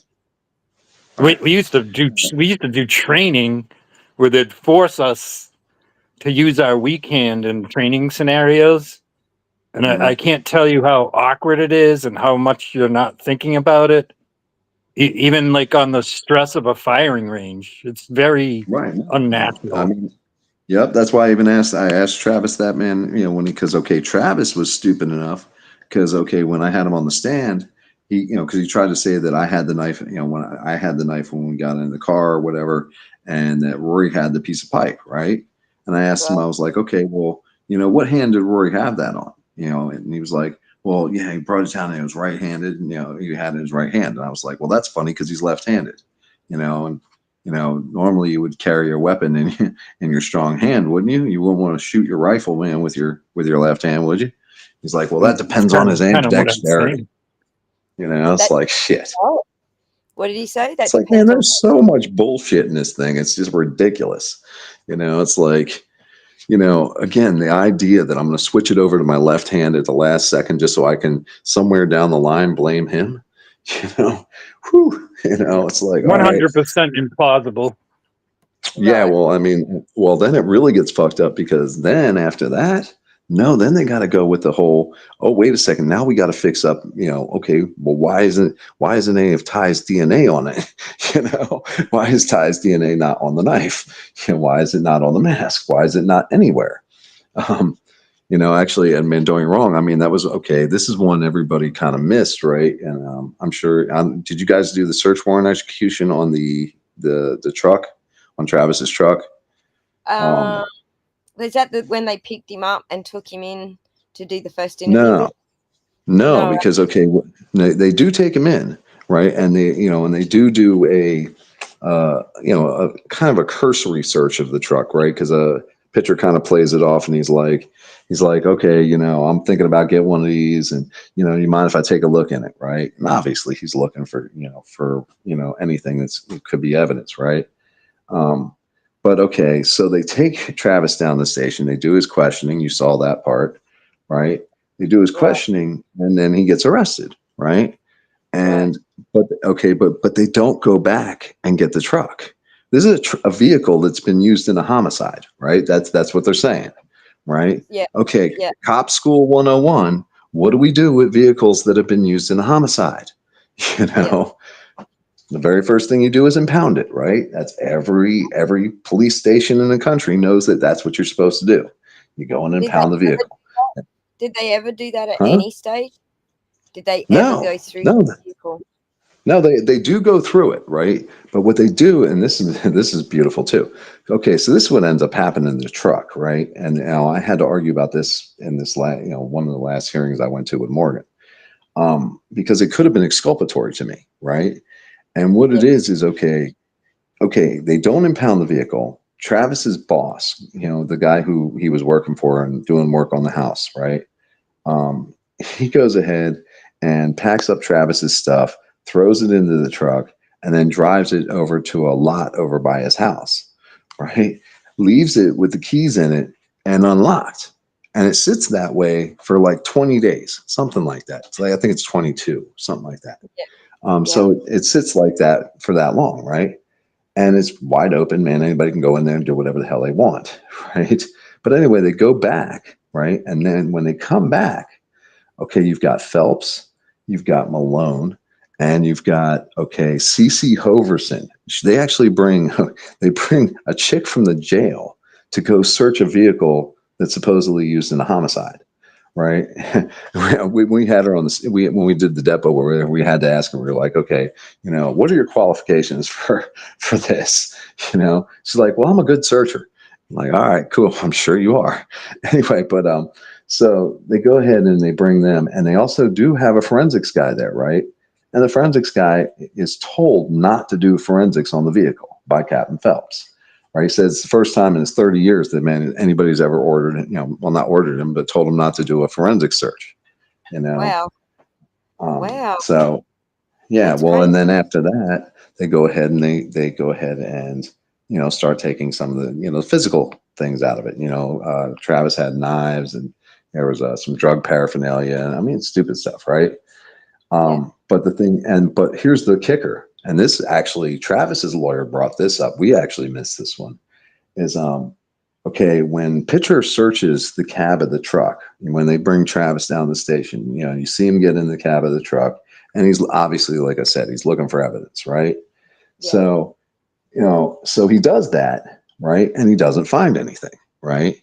But when they open the door to the truck during the search, all of a sudden, man, there's a mask right there on the floor. Uh-oh. Seemed a little odd, because we asked him during his depo, we were like, okay, well, the mask wasn't there before, and now it's right there in the open. So where'd it come from? But again, since it was unlocked for 20 days, anybody could have put it there. Who knows? But the bottom line is, man, yeah, that became a question. And here's Let the me kicker. guess. Don't put it there. Well, and that's very possible. But here's the thing: You is, can't say man, that. I can. No, I mean, my thing is this: is man, okay, this is the worst part of it, right? Because okay, forget about the mask. Who cares? It didn't test out to be anything anyway, right? There's no DNA on it, none of that kind of crap, so it didn't matter, right? But the truck itself, no, they do the physical. They don't do a forensic search. They do a physical search. Then they don't impound it and save it so that the defense can go ahead and inspect it later, like they're supposed to, right? Yeah. Man, you got to remember that the evidence they collect, we have just as much right to it as the prosecution does, right? So anyway, so they don't do that, and sure enough, somebody, man, picks up the truck, takes off with it, and it is never seen again. Now, the problem with that is I've never been in Travis's truck, So I mean, yeah. So I mean, if I had gone with them in the truck to go there, right? You would think some of my DNA would be in there, right? And if it's not, that's exculpatory to me. I mean, not only is that exculpatory, but Lord help them if they find DNA from the victims with the guy who's supposed to be just the getaway driver. You see what I'm saying? Exactly. Well, and who the hell does that? I don't know. Again, that's Keystone Cop bullshit. Look, I mean, anywhere in America, I don't care what little town you come from, what city you come from, they all know that that's what you're supposed to do, But these guys decide they're not going to do it. That's what we call weaponized incompetence in the Karen Reed trial. Yeah. Things that they didn't do. Well, It's like, we we're too call it dumb. incompetently corrupt. They're incompetently corrupt. So. Well, when they get caught being corrupt, they try to excuse it as incompetence. Yeah, exactly. And that's okay. That was the argument I actually used on him. I was like, look, how many times can you say you're incompetent before it becomes on purpose? You know what I mean? Exactly. Before you're not, you're so incompetent that you shouldn't be a cop, Right. So, this but anyway, is something let's you might not know. This is something you might not know about the Karen Reed trial, that their incompetence kind of started right at the scene, very first up right at the scene. In fact, your first on-scene officer did a lot more than they did, but they ended up collecting blood samples in red Solo cups and stashing those blood samples with no lids in those red Solo cups into used grocery bags. And then they and then they put those grocery bags right next to the vehicle that they were trying to test for DNA on whether the victim's DNA was on that vehicle. And the grocery bag full of blood cups are sitting right next to the vehicle. Yeah, that sounds about right. One good sneeze from an officer leaning over the bag would have blew the DNA all over the back of the suspect vehicle. Well, how about this one? After I did my IA complaint and actually complained about, the investigation, out of 336 pieces of evidence, there were 244 pieces mishandled by the police, including the bloody clothes from the victim, which were shoved into Pitcher's desk drawer, DNA, videos, you name it. It's just like, so yeah, I know I can definitely relate. It's like, entire list that we got for Karen Reed, like John O'Keefe's clothing was thrown on the floor of the ambulance, then thrown on the floor in the hospital, and then lived in Proctor's car, Trooper Michael Proctor's car, for a week or two before they actually decided, hey, maybe we should dry these out. Apparently. Yeah. So, and see, that's the thing is, in Karen Reed's case, and I know this to be true in her case as much as it was in mine, they don't care. They're not trying to solve the crime. That's the point. They're not trying to solve any kind of crime here, right? They don't want the truth. That's the point. Exactly. And that's why everything. Because people they would ask me, they'd be like, "Well, what's your alibi?" Even Vinny Politan said during trial, it's like, if I was him, I would have been working on my alibi the whole time, right? well, okay, yeah, I mean, I did have an alibi, right? Hold on. Okay, there we Right, go. exactly. I did have an So, alibi, in a sense. I mean, the Tom Thumb would have been, if we could have got that video, that would have been nice. That would have been a hell of an alibi, you know. right, Um, exactly. I mean, but the thing is okay, anything, and same thing with the truck. Truck could have helped prove me innocent too. But anything that could have proved me innocent just somehow mistakenly disappears, or somehow they're incompetent and, they get the wrong date or whatever the hell, man, excuse they came up with that week, Yeah. so, but I mean, to be It all sitting in sounds jail. eerily familiar, doesn't it, Ozzy? Oh Very. yeah, Now you know why I jumped on Ty's case, Scott, because the more he told me, the more familiarities we were coming up with.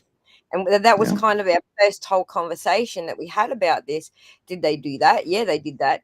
And then he would say, oh, they did this. And I'd be like, yeah, they did that in Karen's case too. So that was kind of our whole first conversation. It's like they've got a playbook on how they would cover up their corruption, and they all use the Yeah. same playbook.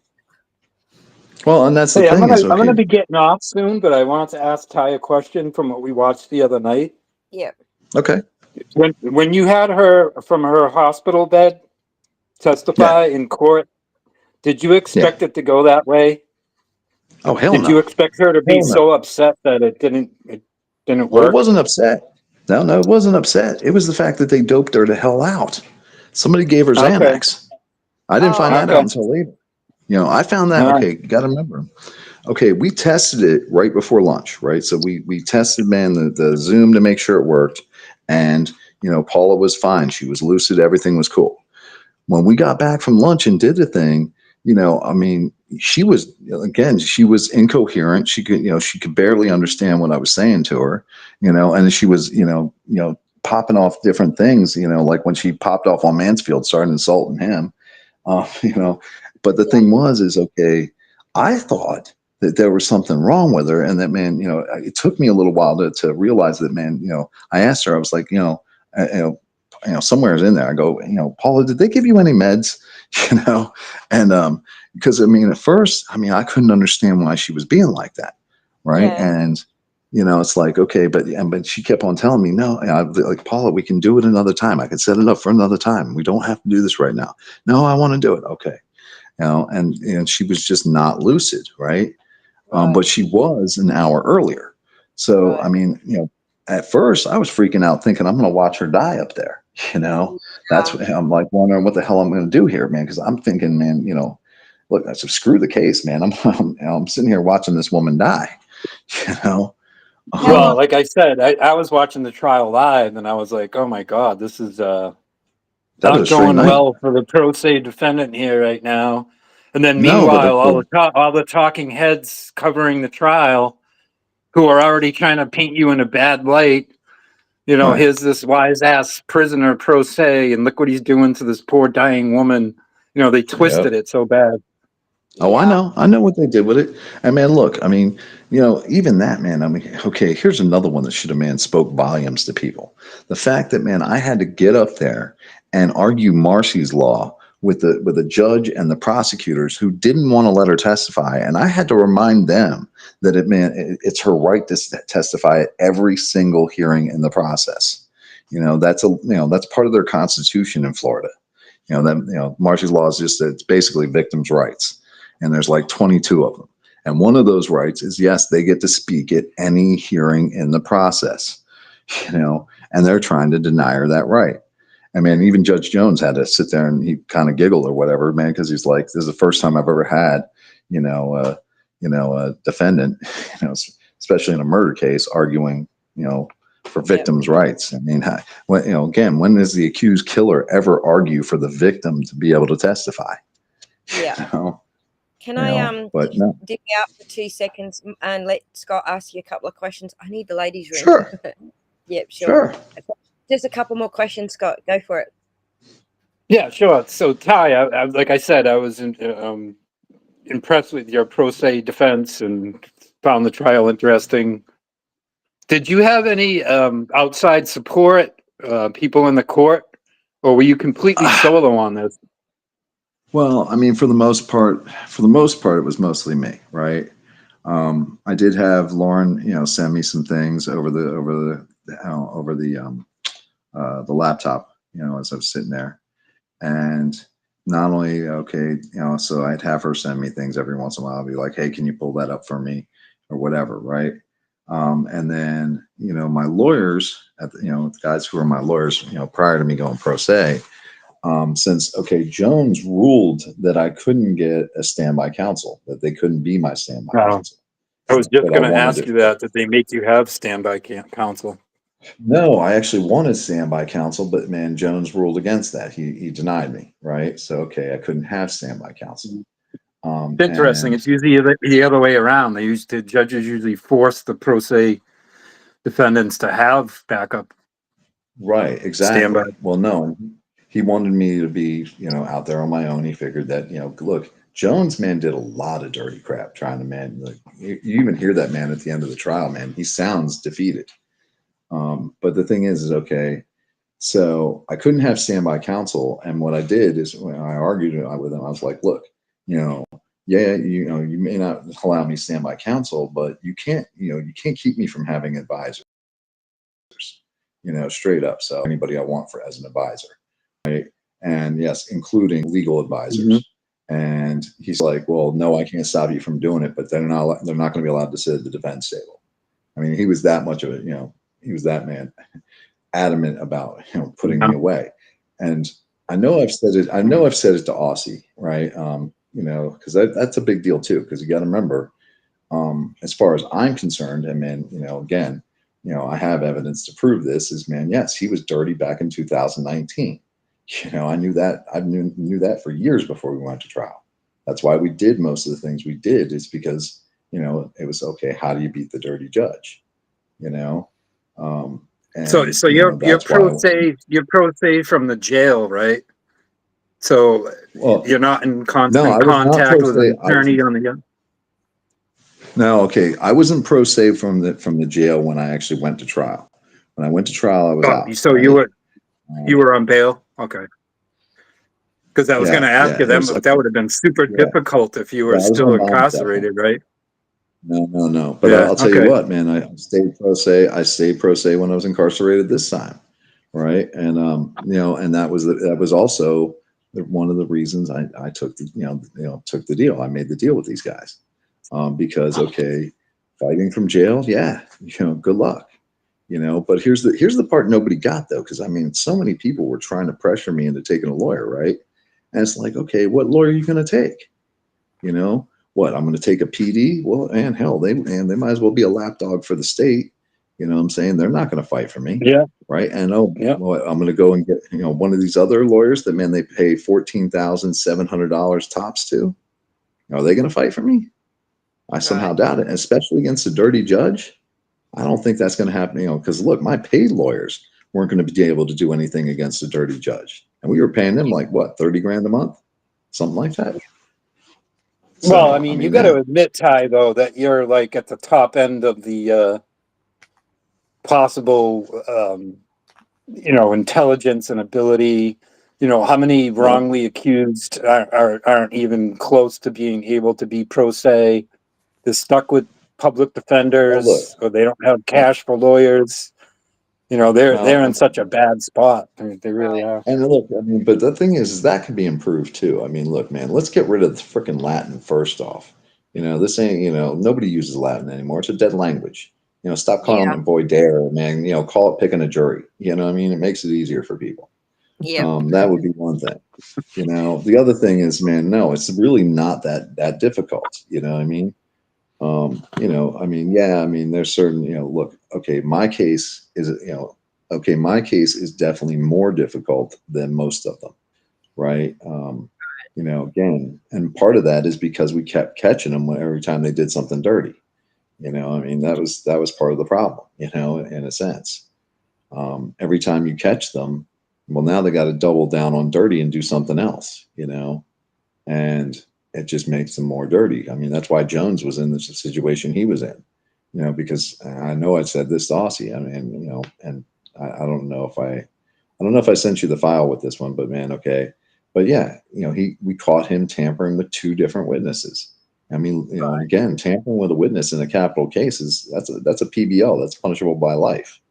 You haven't given me any files yet, so just. Oh well, then we'll have to rectify that one. Yes. Because Law and Crime gave me so much shit about writing that letter to Jones. Because it was harsh. There's no doubt about it. I literally signed it with all the contempt you deserve. But the thing is, but the reason I could write that and the reason I got away with it and Jones didn't say shit is because, man, he knew I had the evidence in my hand of him tampering with the witness. And he literally ordered this witness to leave the state, leave the state of Florida, and he threatened him with prison if he came back. I mean, you might as well have put a gun to his head, Right. So I did kind of explain that in, I think it was yesterday or when Karen was last on, day before yesterday. Yeah. I did kind of explain how the judge did that with witnesses, like trying to stop them from being in the state to testify for you. Yeah, of course, because, man, they don't want them in the state to testify. That's the point. And, man, look, I mean, they're all in it together in a sense, whether it be, so they're, again, your odds of winning are very low, right, to begin with.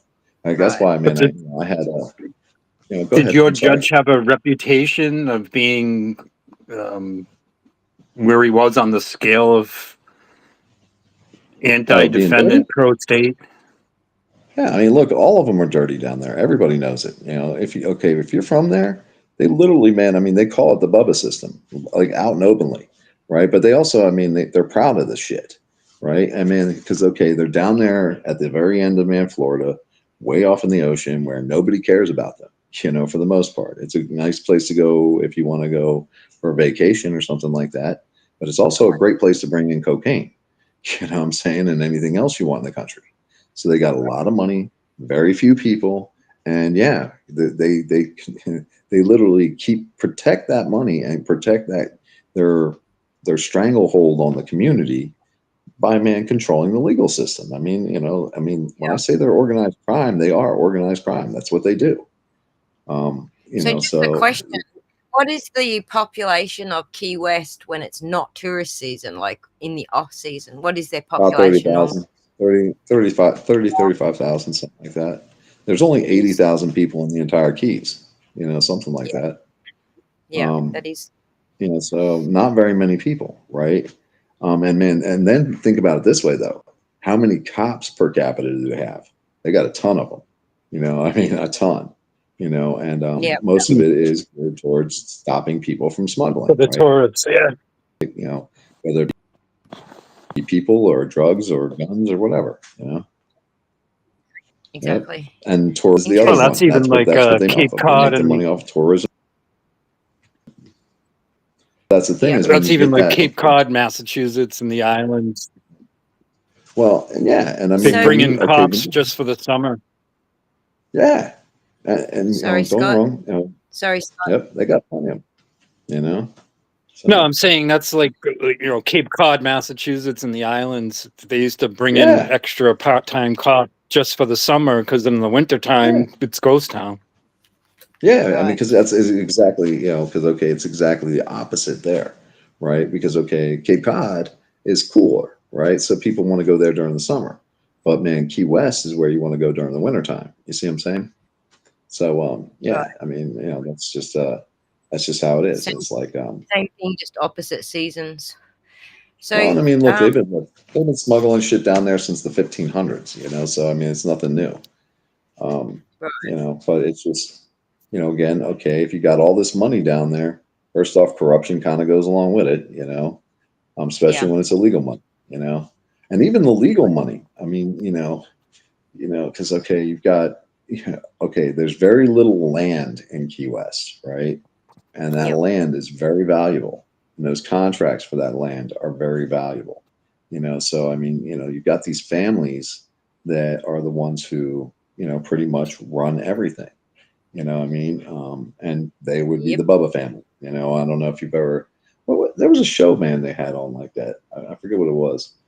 Not too long ago, man, they had a show about Key West where they were talking about, basically, how tight a control they kept over it. And I mean, look, you know, the whole time I lived there, I was like everybody else. You know, you joke about it, you know, you make fun of it because you think it's just like some regular old nepotism, right? Yeah. But no, no, it gets very scary when they decide to stomp down on your head. Is Judge Jones off the bench then? Yeah, Ty. I have no idea. I'm going to have to check with the JQC. I did make a complaint though to get him thrown off the bench. We'll have to go and see because, man, you know, he definitely is not off the bench right now. Because actually, here's one that, you know, I had to stop and take a pause on. Was it yesterday? Because they started another murder trial down there, and this is a kid that they're putting up. Right. You know, I think I want to say he was 14 when he committed the crime, but he killed his younger brother he stabbed his younger brother. Right. And you know, it's you know, so it's kind of a big deal down there, but man, Court TV is not down there covering it right now, you know? Yeah. So at least not that I know of. But Judge Jones. Aussie and Ty, I'm going to head off to bed. Ty, nice meeting you. Nice talking to you. Yeah, nice to meet you too, man. I mean, yeah, it'd be cool. Man, I boycott Court TV, but I want to go back and check out your interview. I'm dying to see that. Yeah. Thanks for joining us, Scott. Much appreciated. Yeah. We're all going to court tomorrow for Richie Schiffer, the rubber ducky kingpin. The kingpin. I mean, look, man, thanks for helping everybody, man, you know, make sense of this stuff because, man, look, it's a lot of crap. And, it's a lot. you know, and it's going to take us a second, man, to get through it all. So, you know, there's a ton of shit here. So, but, but all of it. Good luck, Ty. Yep. You have a good one. Night, Aussie. Night, Scott. Bye, everybody. I'll talk to you again after the Schiffer trial. Sure. Okay, bye. Bye. No, I would agree with you there, Misty. Yeah, I mean, you know, Karen Reed seems to be fairly smart too. You know, she definitely, you know, but I mean, look, it doesn't take, like I said, it's not rocket science. Some of this stuff is just, it's very simple. It's, you know, it's like, you know, like the whole, I was talking about common cars. The thing that the thing you had in common with Karen was that you were both meant to just plead out. You're both meant to like take the hostage deal and plead out. That's the thing you got in common there. So, No, they didn't expect me to put up a fight. Just so you know what this thing tomorrow is about and why Scott asked you if you had any support outside the courtroom is because the people who did support Karen Reed outside the courtroom are all going to court right now for witness intimidation. So apparently Richie's crime was leaving a rubber ducky near the pizza shop, which is owned by one of the councilmen in town. And one of the councilmen in town that we're talking about is the brother of the guy whose lawn Officer John O'Keefe was found dead on. So, oh, wow. So they're calling it witness intimidation. And so the cops all involved in that party that night that were all at that party, they all got their own, they've got their own like brotherhood going on. And so anyone who protests, anyone who holds up a sign, anyone who goes near that pizza shop, anyone who says anything, they're all getting charged with witness intimidation. So we kind of make jokes about the ducks and stuff now, but the ducks are not really intimidation. They're just a symbol. So where the ducks came from was during pre-trial, Alan Jackson, who is one of Karen's lawyers, basically was saying to the judge, the DA lied about this. He lied to the court about XYZ. And the court was like, well, what do you want me to do about it? And he said, well, look, Your Honor, if it walks like a duck and it quacks like a duck, it's a duck. And so everyone just went nuts with the ducks. Basically, I even wrote a song about it. But that's what happened with the ducks. So essentially, they turned so the ducks got a bigger and better investigation than Officer John O'Keefe did for his death. Oh, wow. More extensive. Hey, give me 1 second. I actually got to go out, you know, check out people I live with for a second. They got something. So just give me 1 second. I'll be right back. Okay. That's right. I got a short snippet to show about the hot mic moment. So do that, and I'll play that snippet. Okay, that'll work out perfect. All right, I'll be right back. All right. It's 2 a.m. there. Wow. There you go. It's only 6 o'clock in the evening here. So, so let me wrap this up for you. This is another one of the hot mic moments, essentially. So let me just mute Ty until he comes back, because he forgot to mute himself, and hit the play button on this. It's just a couple of minutes, so.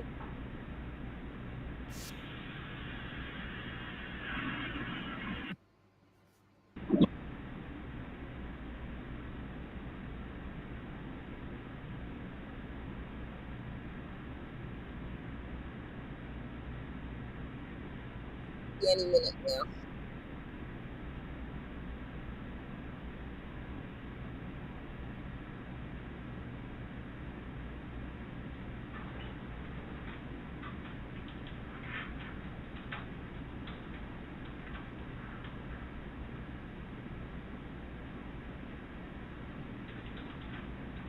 This, and it is now Thanksgiving. If you really take a look at the number of hours. That's about here. You know, I'd like to say that we did this in record time, and if you really take a look at the number of hours that we worked, it's probably 2 weeks. And I just want to say, as I was saving this, and it is now Thanksgiving. New Year. We're still here. I got my narrative done, so when they get back, or when you get back, This is the longest fucking probable cause.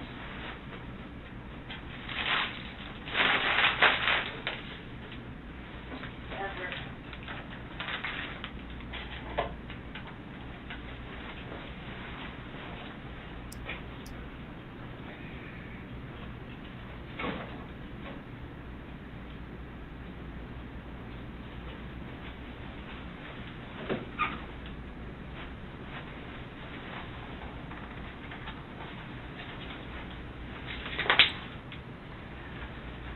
I had to play the trump card and tell the major, listen, do you hear that beeping while you're talking to me? You hear that? That's David Smith blowing on my phone.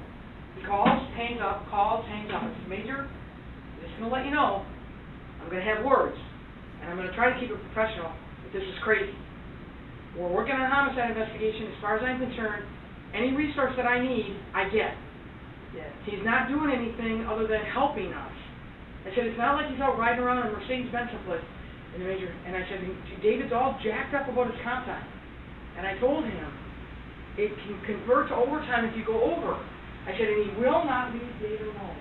He said, you tell him. And I said, no, I'm going to tell Catalan. Call Catalan. Store Catalan. Captain to captain, I'm not dealing with your sergeant. I said, your sergeant doesn't seem to understand that captain beat the sergeant in a poker. I told him I need the resource.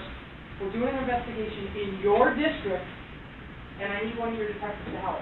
How is it so hard to understand? He goes, it's not, I'll take care of it. I said, okay, thanks very much. I mean, I know it has, when you add up the man hours, it has been like 2 weeks.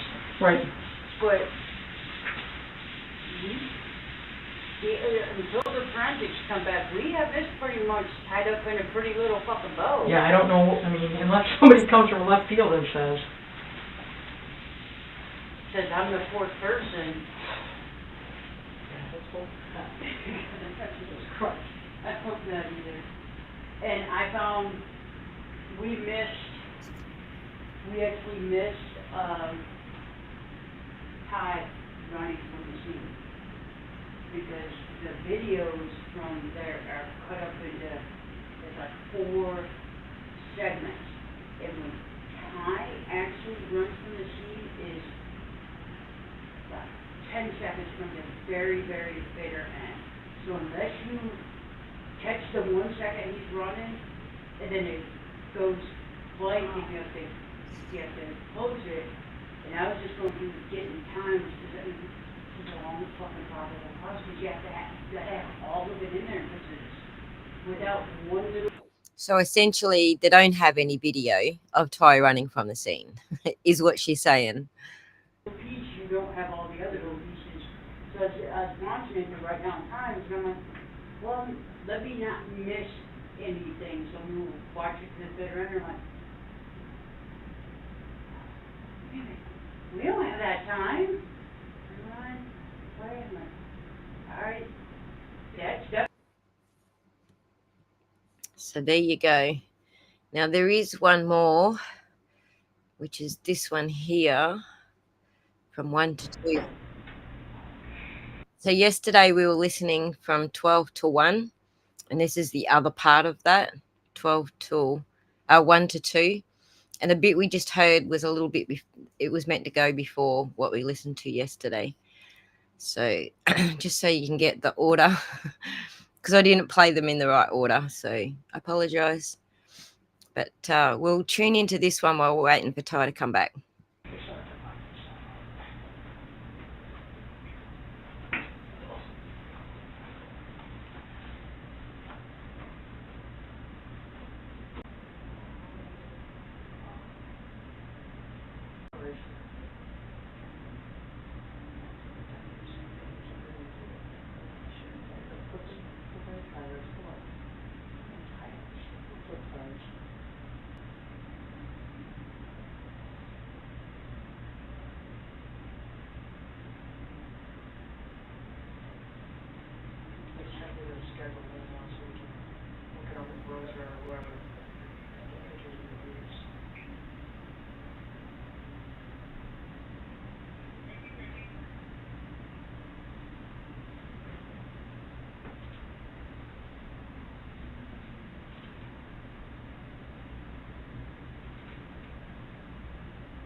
Address is 6 Twin Eyes.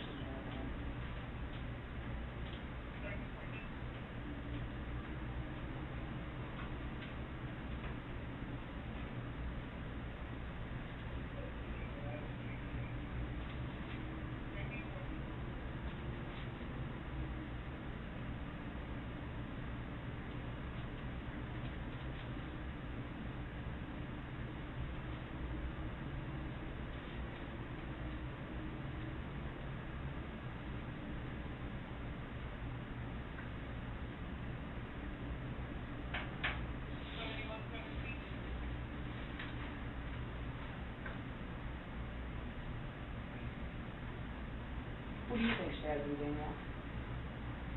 Skinny guy, Franklin or Detroit?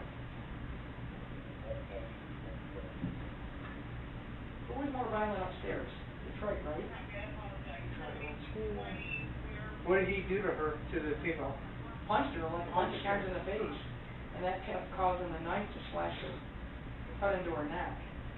Because our victim, who we interviewed, was actually punched 5 or 6 times. yeah, so actually, the only thing that the skinny guy didn't do is cut Roger. But I don't think Detroit was actually meaning to cut Paula. Like, I really think that was just the way it was all. She knows Detroit. Why was she down there yesterday, Saturday? She's at the apartment, isn't she? She's looking for him. I haven't told anything. Haven't told anything.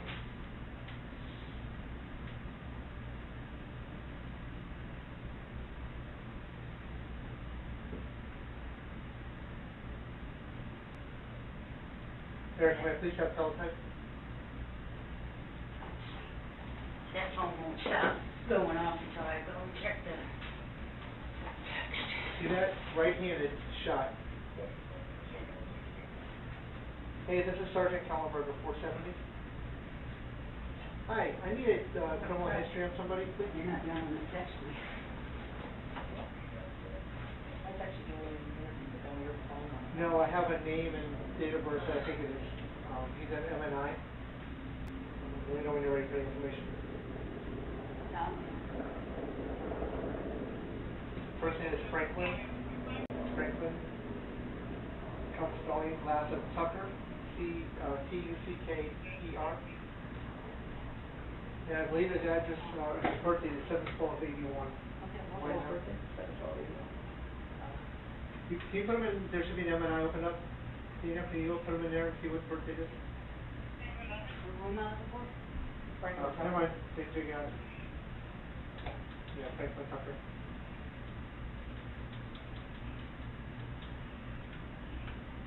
Okay, that's close. Can you run a complete criminal history on that and send it to my outlook, please? Was it Tucker or Norris? Yes, sir. Thank you so much, I appreciate it.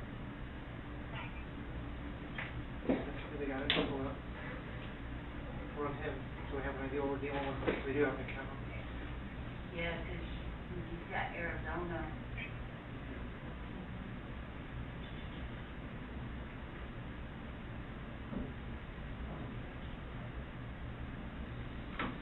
Possession. No, he has a couple CAD calls in there we need to look at. I can pull them up on another computer if you want to continue working the line.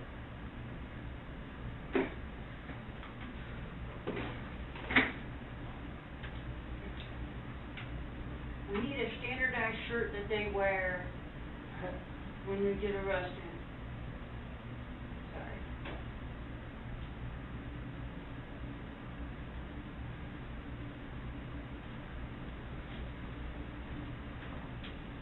Hey, we finally got a quick photograph of them in their inmate blues most of the time, so be thankful there.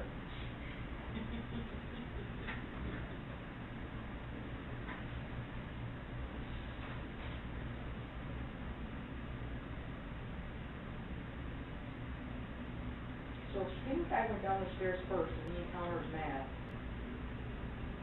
What Todd might have seen was Skinny Guy punching Matt in the chest. Yeah. Now they tumble, Skinny Guy gets up, Franklin gets up and goes.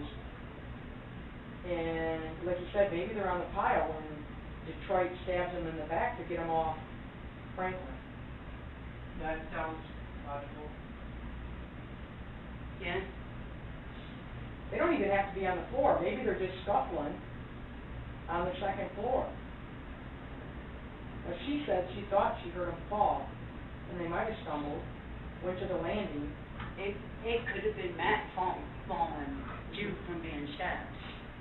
Because he didn't look like he was all that small of a guy, so he just made a,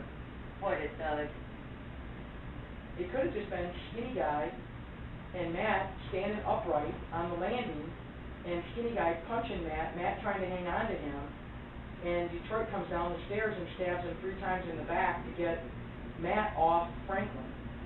And then they both come down the steps. That would explain why Franklin comes down first. It also explains why he takes his mask off, because he's probably breathing pretty heavy by this time. If he's punched Roger 4 or 5 times already, and now he's punched Matt. I hope like how God can identify him. Jesus Christ, if he can't, we're in trouble.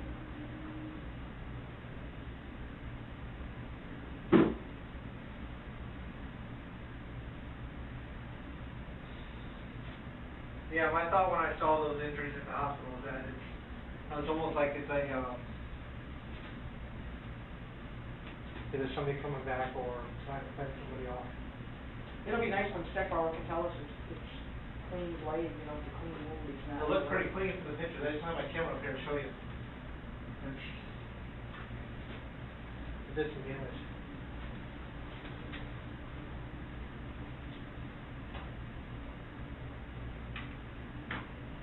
See, but if it's clean, then it's Franklin that stabbed him, because Detroit has a serrated steak knife. That's what Paula said, and her wounds are consistent with something. And it also makes sense if the witness says that the Skinny Guy ran to the right. That's what Todd said.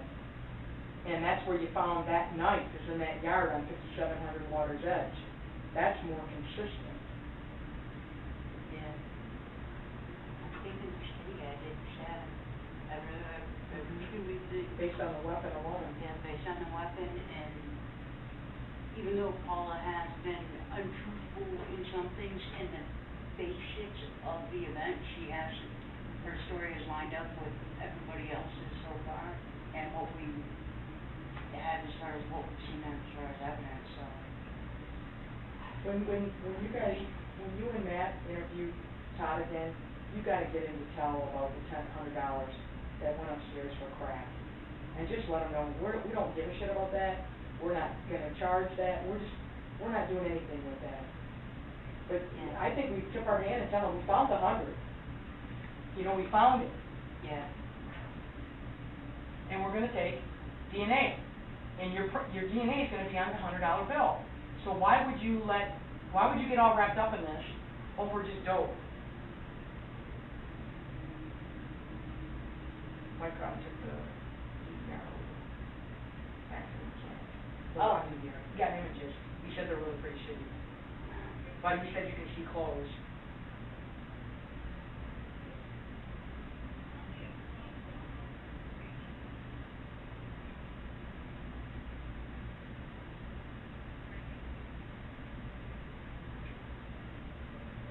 Well, we can see clothes, then that will narrow down to, if we see clothes, we can see body shape, then we'll know if it's Just cooperating video, yep. or not. But Detroit was still upstairs when the skinny white guy went down the stairs, according to Paul, correct?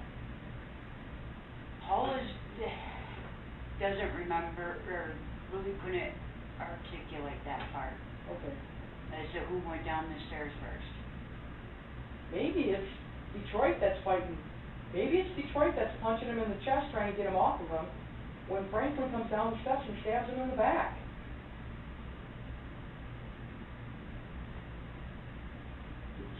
Based on just I didn't see the ones that Matt had, but it's just based on most statements, it would be hard to, like, puncture through the chest, or, like, and to get, I mean, also it's like a really pointed steak knife, it's more that dagger that would be able to work its way past ribs and cartilage and Clothes, with the man had a shirt on. and get into this heart area. Just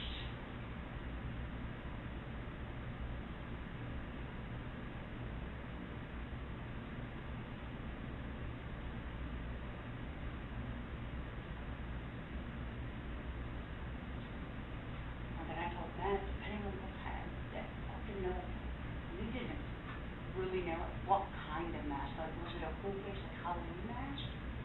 Or was it like the pullover, like cloth type mask?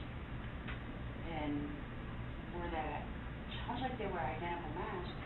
Where did they get them from? Exactly. Where did they buy these fucking masks from? Right, that many damn stores out there.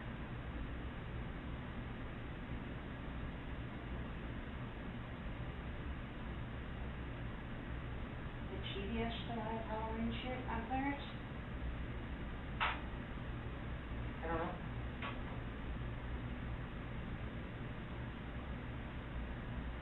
Interesting to check. It would be. Because wouldn't that be great if we could get them on video buying the fucking mask?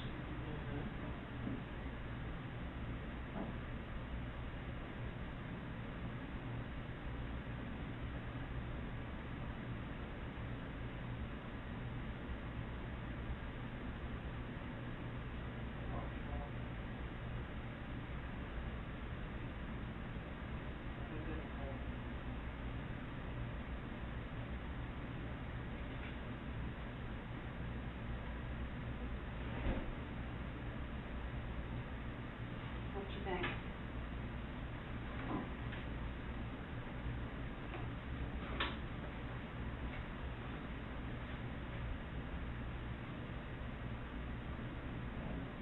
I like them.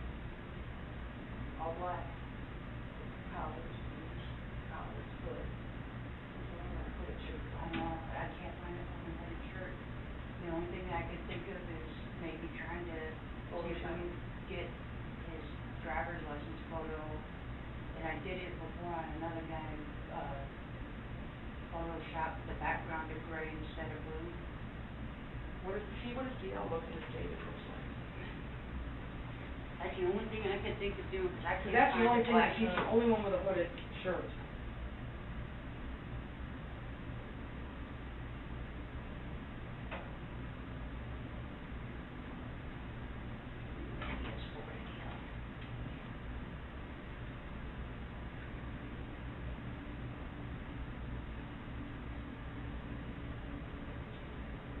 Is this kind of what they're talking about, Danielle, that they had?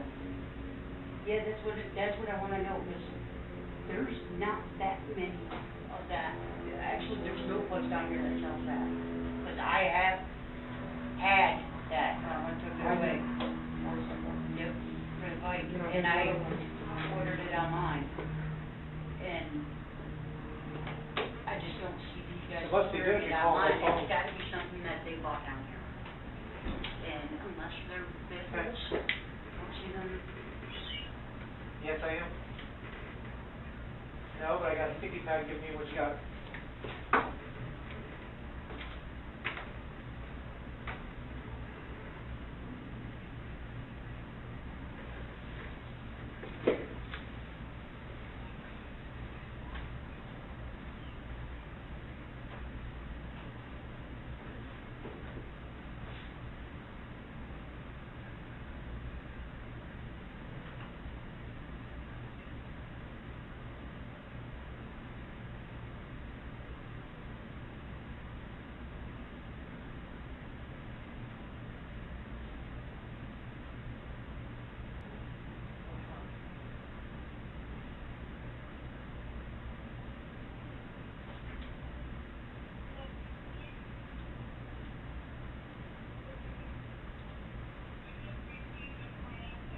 So it's Rory, R-O-R-Y, Wilson.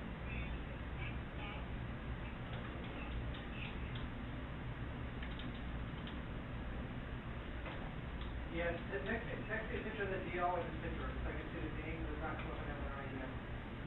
So, it doesn't know how.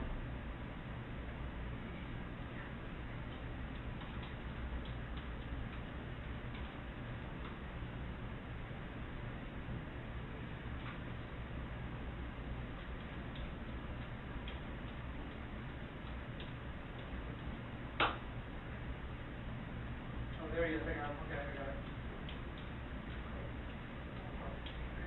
5/11/230. Big boy.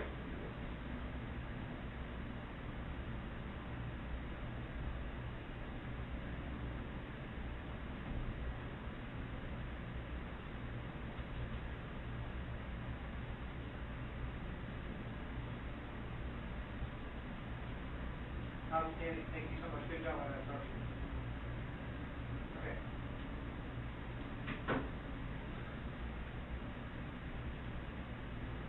That was bad.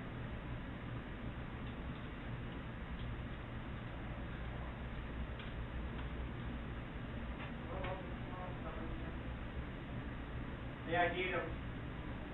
Who? Detroit? Yep. Probation.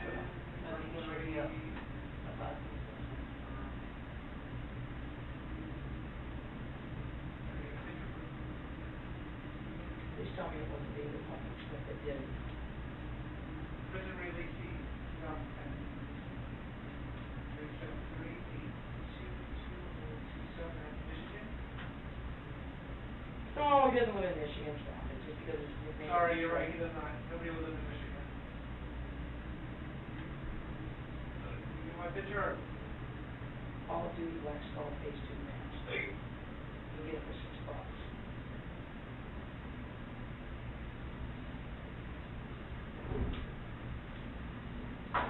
Well, David's not working, or I'm sorry,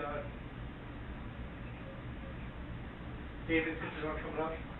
Danielle's in there. Oh, there you go. So how they ID him? They, wanted to call for service, I guess. This was part of the call. Okay. I found it out. So we still have an eyeball on him, right? Did David Smith know to stay away from him? Have we relayed that to him? I left it as is, I didn't wanna change anything with them. Yeah, but I mean, I told Juan what to do, have we relayed that information to David Smith? I will call him and let him know to leave him alone. Just keep eyes. I see you back there, Ty. Oh, hang on. I got you muted. Wait a second. There we go. You're back. Yep. Apologise for that. That's I okay. got a freaking drama holding in the background. I'm stressing my brains out here. I got a shipment coming from overseas, and the last shipment I had coming from the same country got sent back. And then second time they sent it, it cost me $10,000 to get it out of freaking customs. And now it's a different company. They're doing the same friggin' thing again to me, and I'm stressing out. Oh, yeah. I apologize. So I wasn't Yeah. watching. What are we looking for? Sorry. Okay, so okay, this one is what? Because I can hear picture, so they've already come back, right?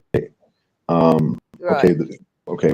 When they first come in, they're coming in from they're interviewing Gabby Torelli. She's the 911 caller, right? And so that's who they were talking to, right? But okay, Phelps already has was it Chuck Kellenberger? He's going ahead and trying to make a photo lineup for the show Todd, right? And Phelps, our famous quote with that is, well, he better pick him out, because if he doesn't pick him out, then we're all in trouble or some shit like that, And but the Can I thing just is, interrupt? Can I interrupt you for 1 second? Sure. Your microphone is crackling really loudly, so I don't know what the go is, why it's doing that, but it's crackling pretty loud. Let's see. I thought it might. A little bit. All right, how's it sound now? Still a bit crackly. Okay. I thought it was because I had the volume booster on over here on this tab, but I've turned it off now and it's still doing it. So okay, so apologies. No, it's okay. Let's see if I can get it next. I had it a little bit up just so I could hear what's going on. Because that was the thing. It's okay when Lauren first found these, right? The interview room tapes. Right. Again, I think I told you this. Nobody thought they were anything, right? They just look like an empty room, right? But no, she figured she'd go ahead and put on some headphones, put on some good Bose headphones, and sure enough, she caught them talking, right?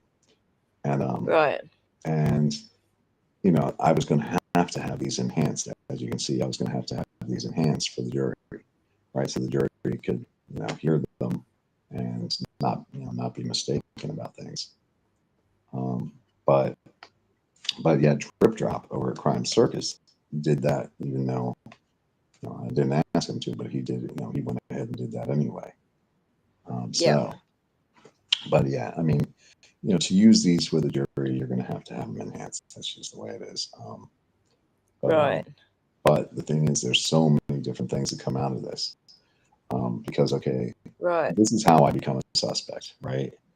And there's so basically, the whole Rory Wilson goes with me to pay my phone bill. CI picks him out. Says that's Detroit. He just left. Metro PCS with a white guy, right? And they know they're looking for that because of Todd O'Quinn's testimony. He had already seen a guy run down the street, take off his mask, a white guy, right? But when they went in behind us and grabbed, the records, they got my Facebook along with the phone records. And sure enough, there I am in the profile picture, the one we talked about earlier, when we the very first one we did.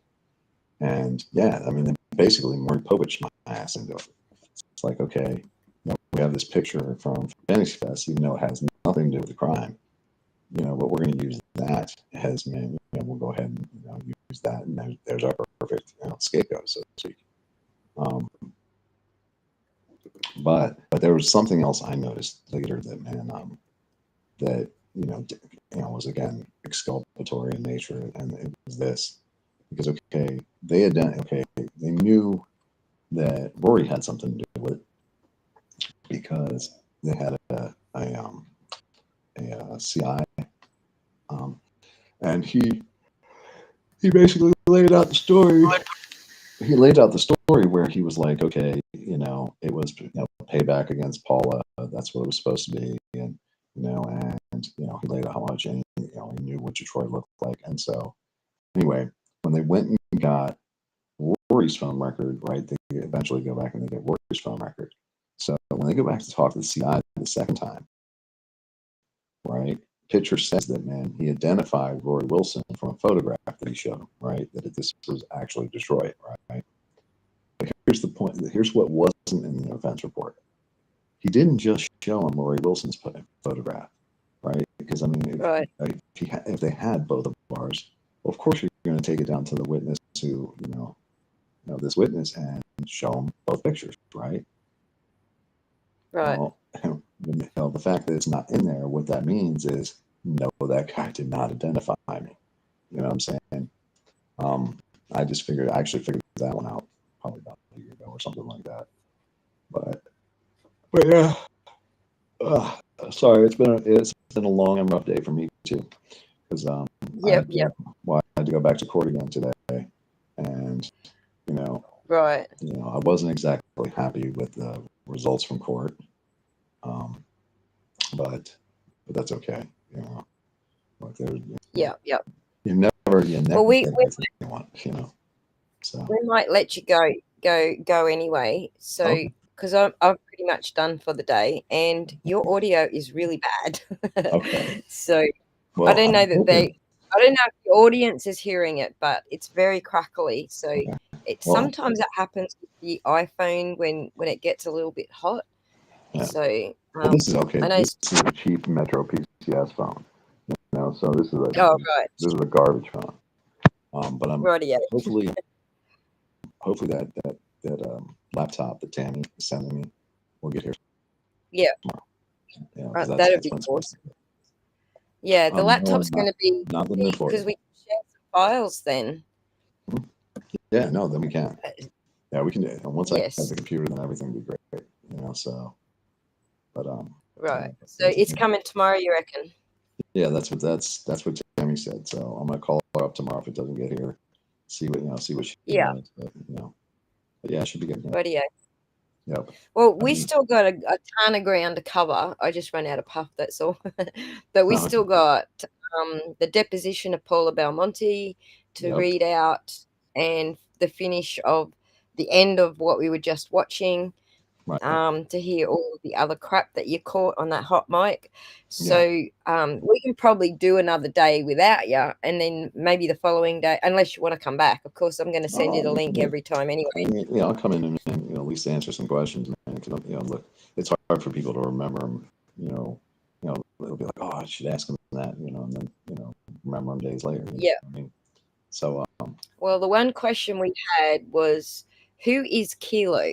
Kilo is nobody. You know what I'm saying? He made him up. Because I mean that was the thing. Is okay.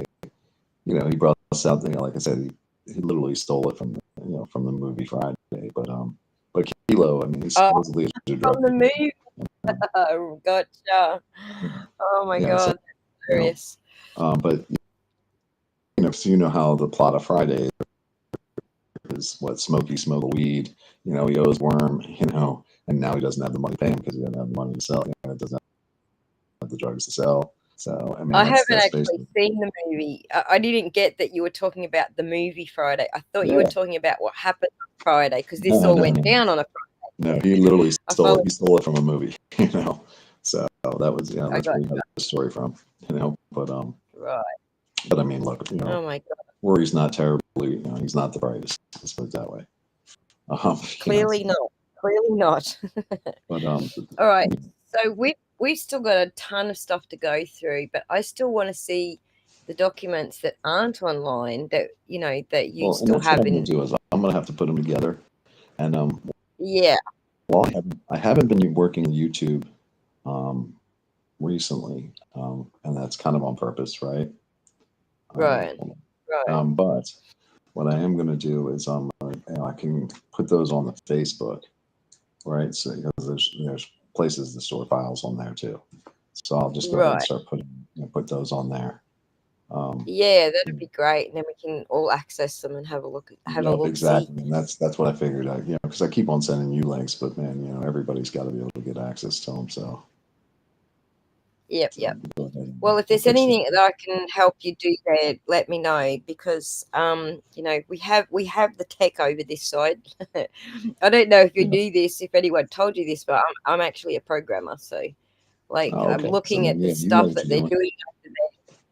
Yep. Yeah, I'm looking at the stuff that they're doing over there, and it's really, first grade, first grade, like primary school going on over there. So we can fix that, whatever it is that is going on. But obviously, I need some sort of access to be able to help you fix it. So, Man, but we look, can, really, I need to get myself straightened out, man. And everything will be great. But I mean, like, yeah, Metro. This literally was the cheapest cell phone I could get from Metro PCS. So yeah, right, it's like not exactly the top quality one. I had a yeah. better one before, but still, It's and doing all it's right then for a creepy.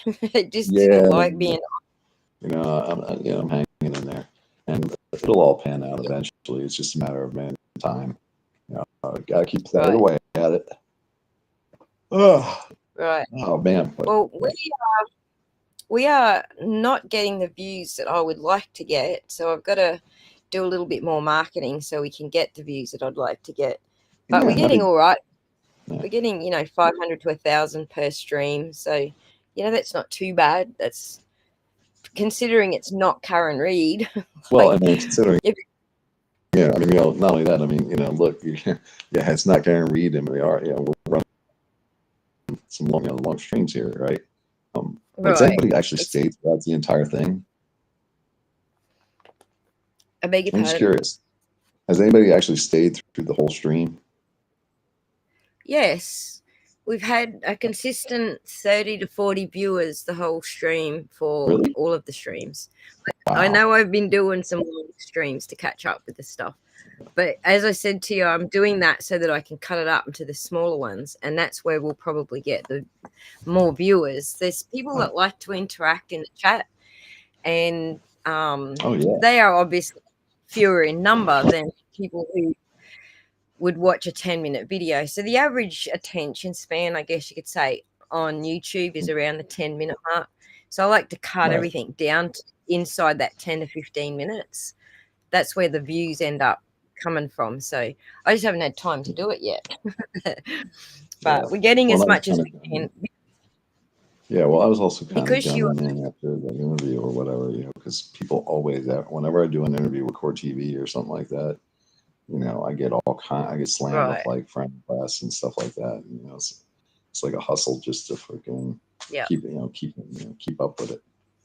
So, but yeah, absolutely. I'm definitely when you alerted me that weird shit might be going on with the videos, I thought, well, shoot, we better get as much as we can onto my channel in one hit. So that's kind of what I've been trying to do. Well, I got to get on there tomorrow, and I got to start cataloging, making sure that I have everything that we have from the channel. I'm pretty sure I do, but the thing is just never know. I mean, like some of the newer stuff, like weekly updates and stuff like that, I probably lose those. So yep. But I mean, all right. Go with it anyway. We're not far away from getting more action happening here. So if I take another day off, which I might do tomorrow, I can actually sit here and clip this stuff up into these smaller bits. But I really need to get out there, like more louder about that the murder charges were dropped, because I think that's significant. People are going, "Oh, he's a murderer." It's like, well, no, he's not, because the murder charges were dropped. So the thing is that even the one charge I did plead out to, I still pled no contest. I mean, I wasn't pleading guilty. It's like, okay. Exactly. But a lot of people just don't know the difference. You know what I mean? So right. But the one thing, the one that you did plead no contest to was not murder. They dropped the murder charges. No. So that's significant as far as I'm concerned. That's very significant. Well, especially like I said, man, we drop all of it, man, down to that. You know what I mean? So. Right. All right. Well, in that case, I'm gonna let you go. And thanks for joining us. No worries. And much appreciated. And it's like. Whoops. That was a little bit quick. Okay, we're done, guys. We are out now. 4 hours. That's all right. I know it's not the 7 or 9 that I usually do, but we got a lot of ground covered again tonight. And I think I'll take tomorrow night off again, as I said, So I've got time to cut what we've done up into smaller clips for the people who have jobs and can't be watching a 9-hour stream, etc. So so we'll go tomorrow, the day after tomorrow, we'll book another one, and hopefully Ty can come back for that. So yeah, we are done, guys. Thank you so much for tuning in. Thank you to any of the mods who joined us. Much appreciate it. And we'll talk to you again the day after tomorrow. Bye, everyone.